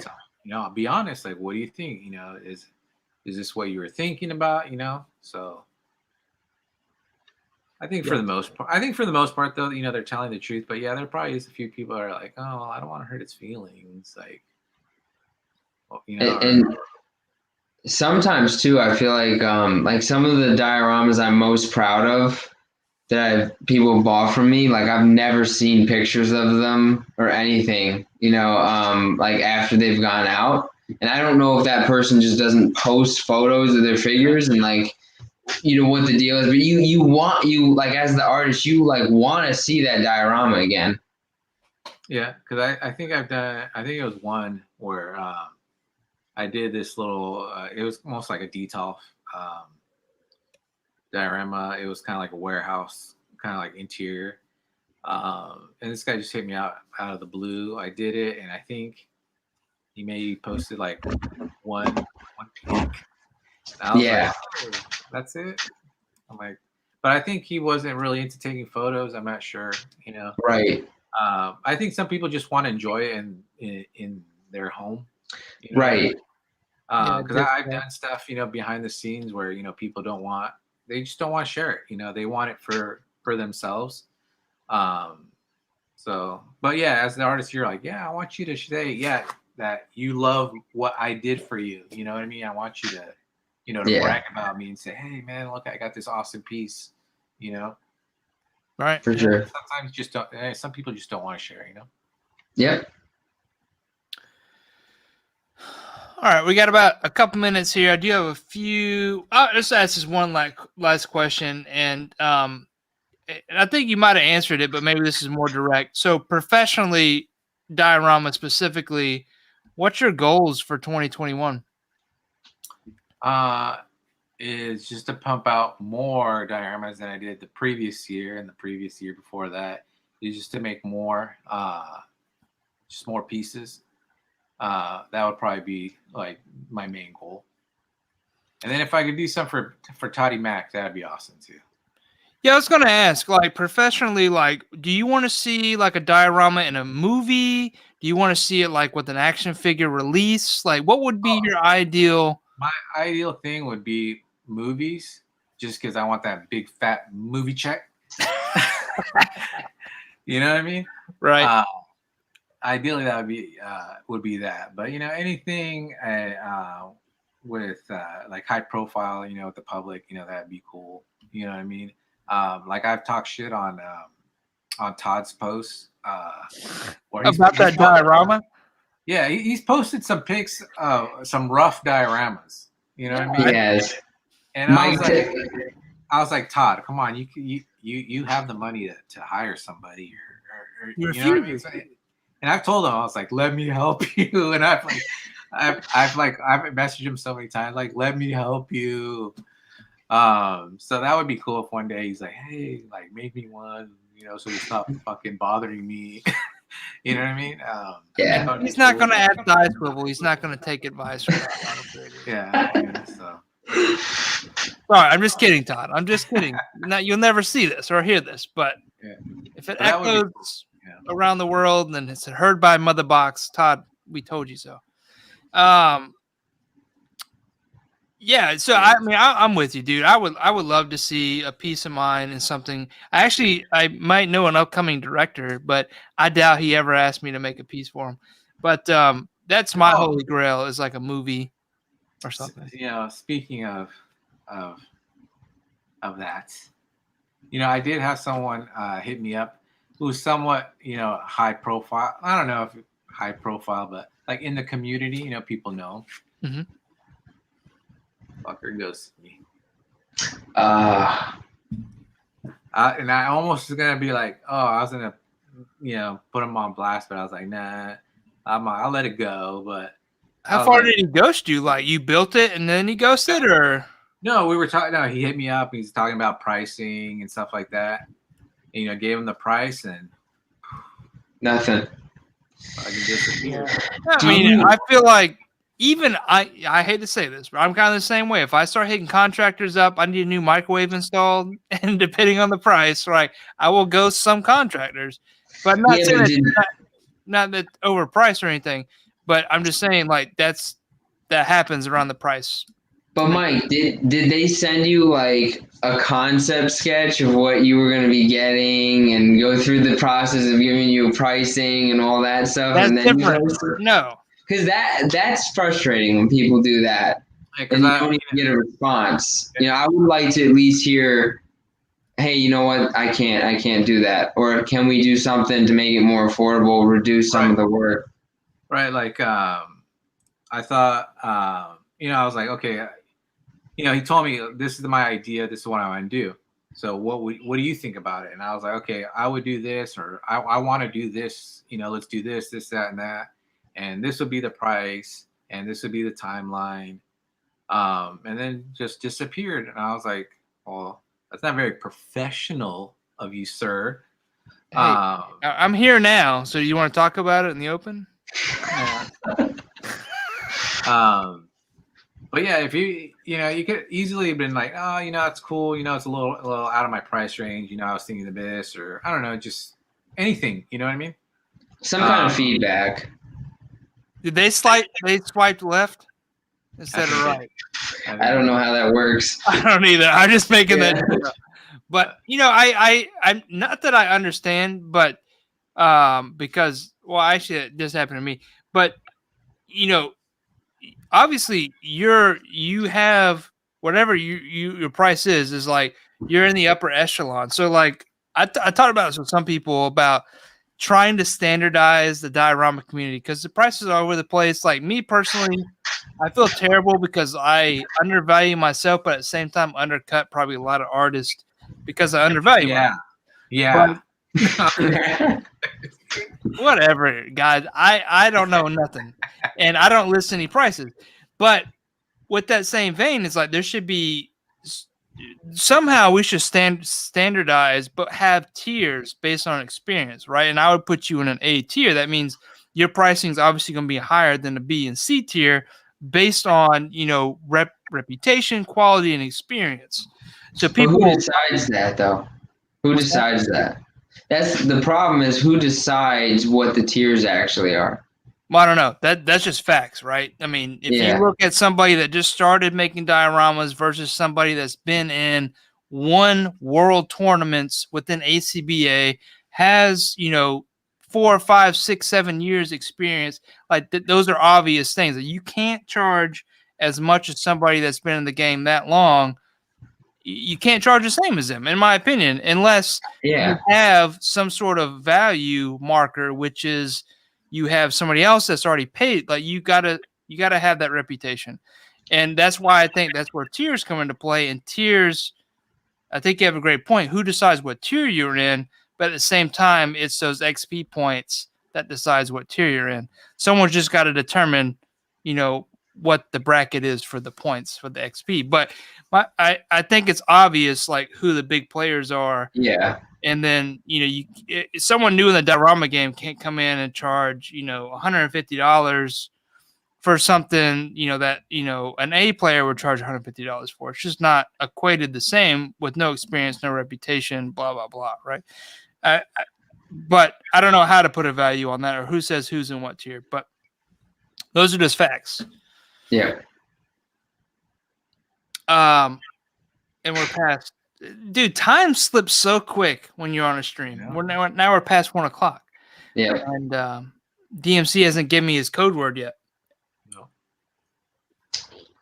I'm going to read it in the morning, though, probably. Actually, it's pretty quiet. How long did you tell them to leave for? They're being quiet. Oh, they're being quiet.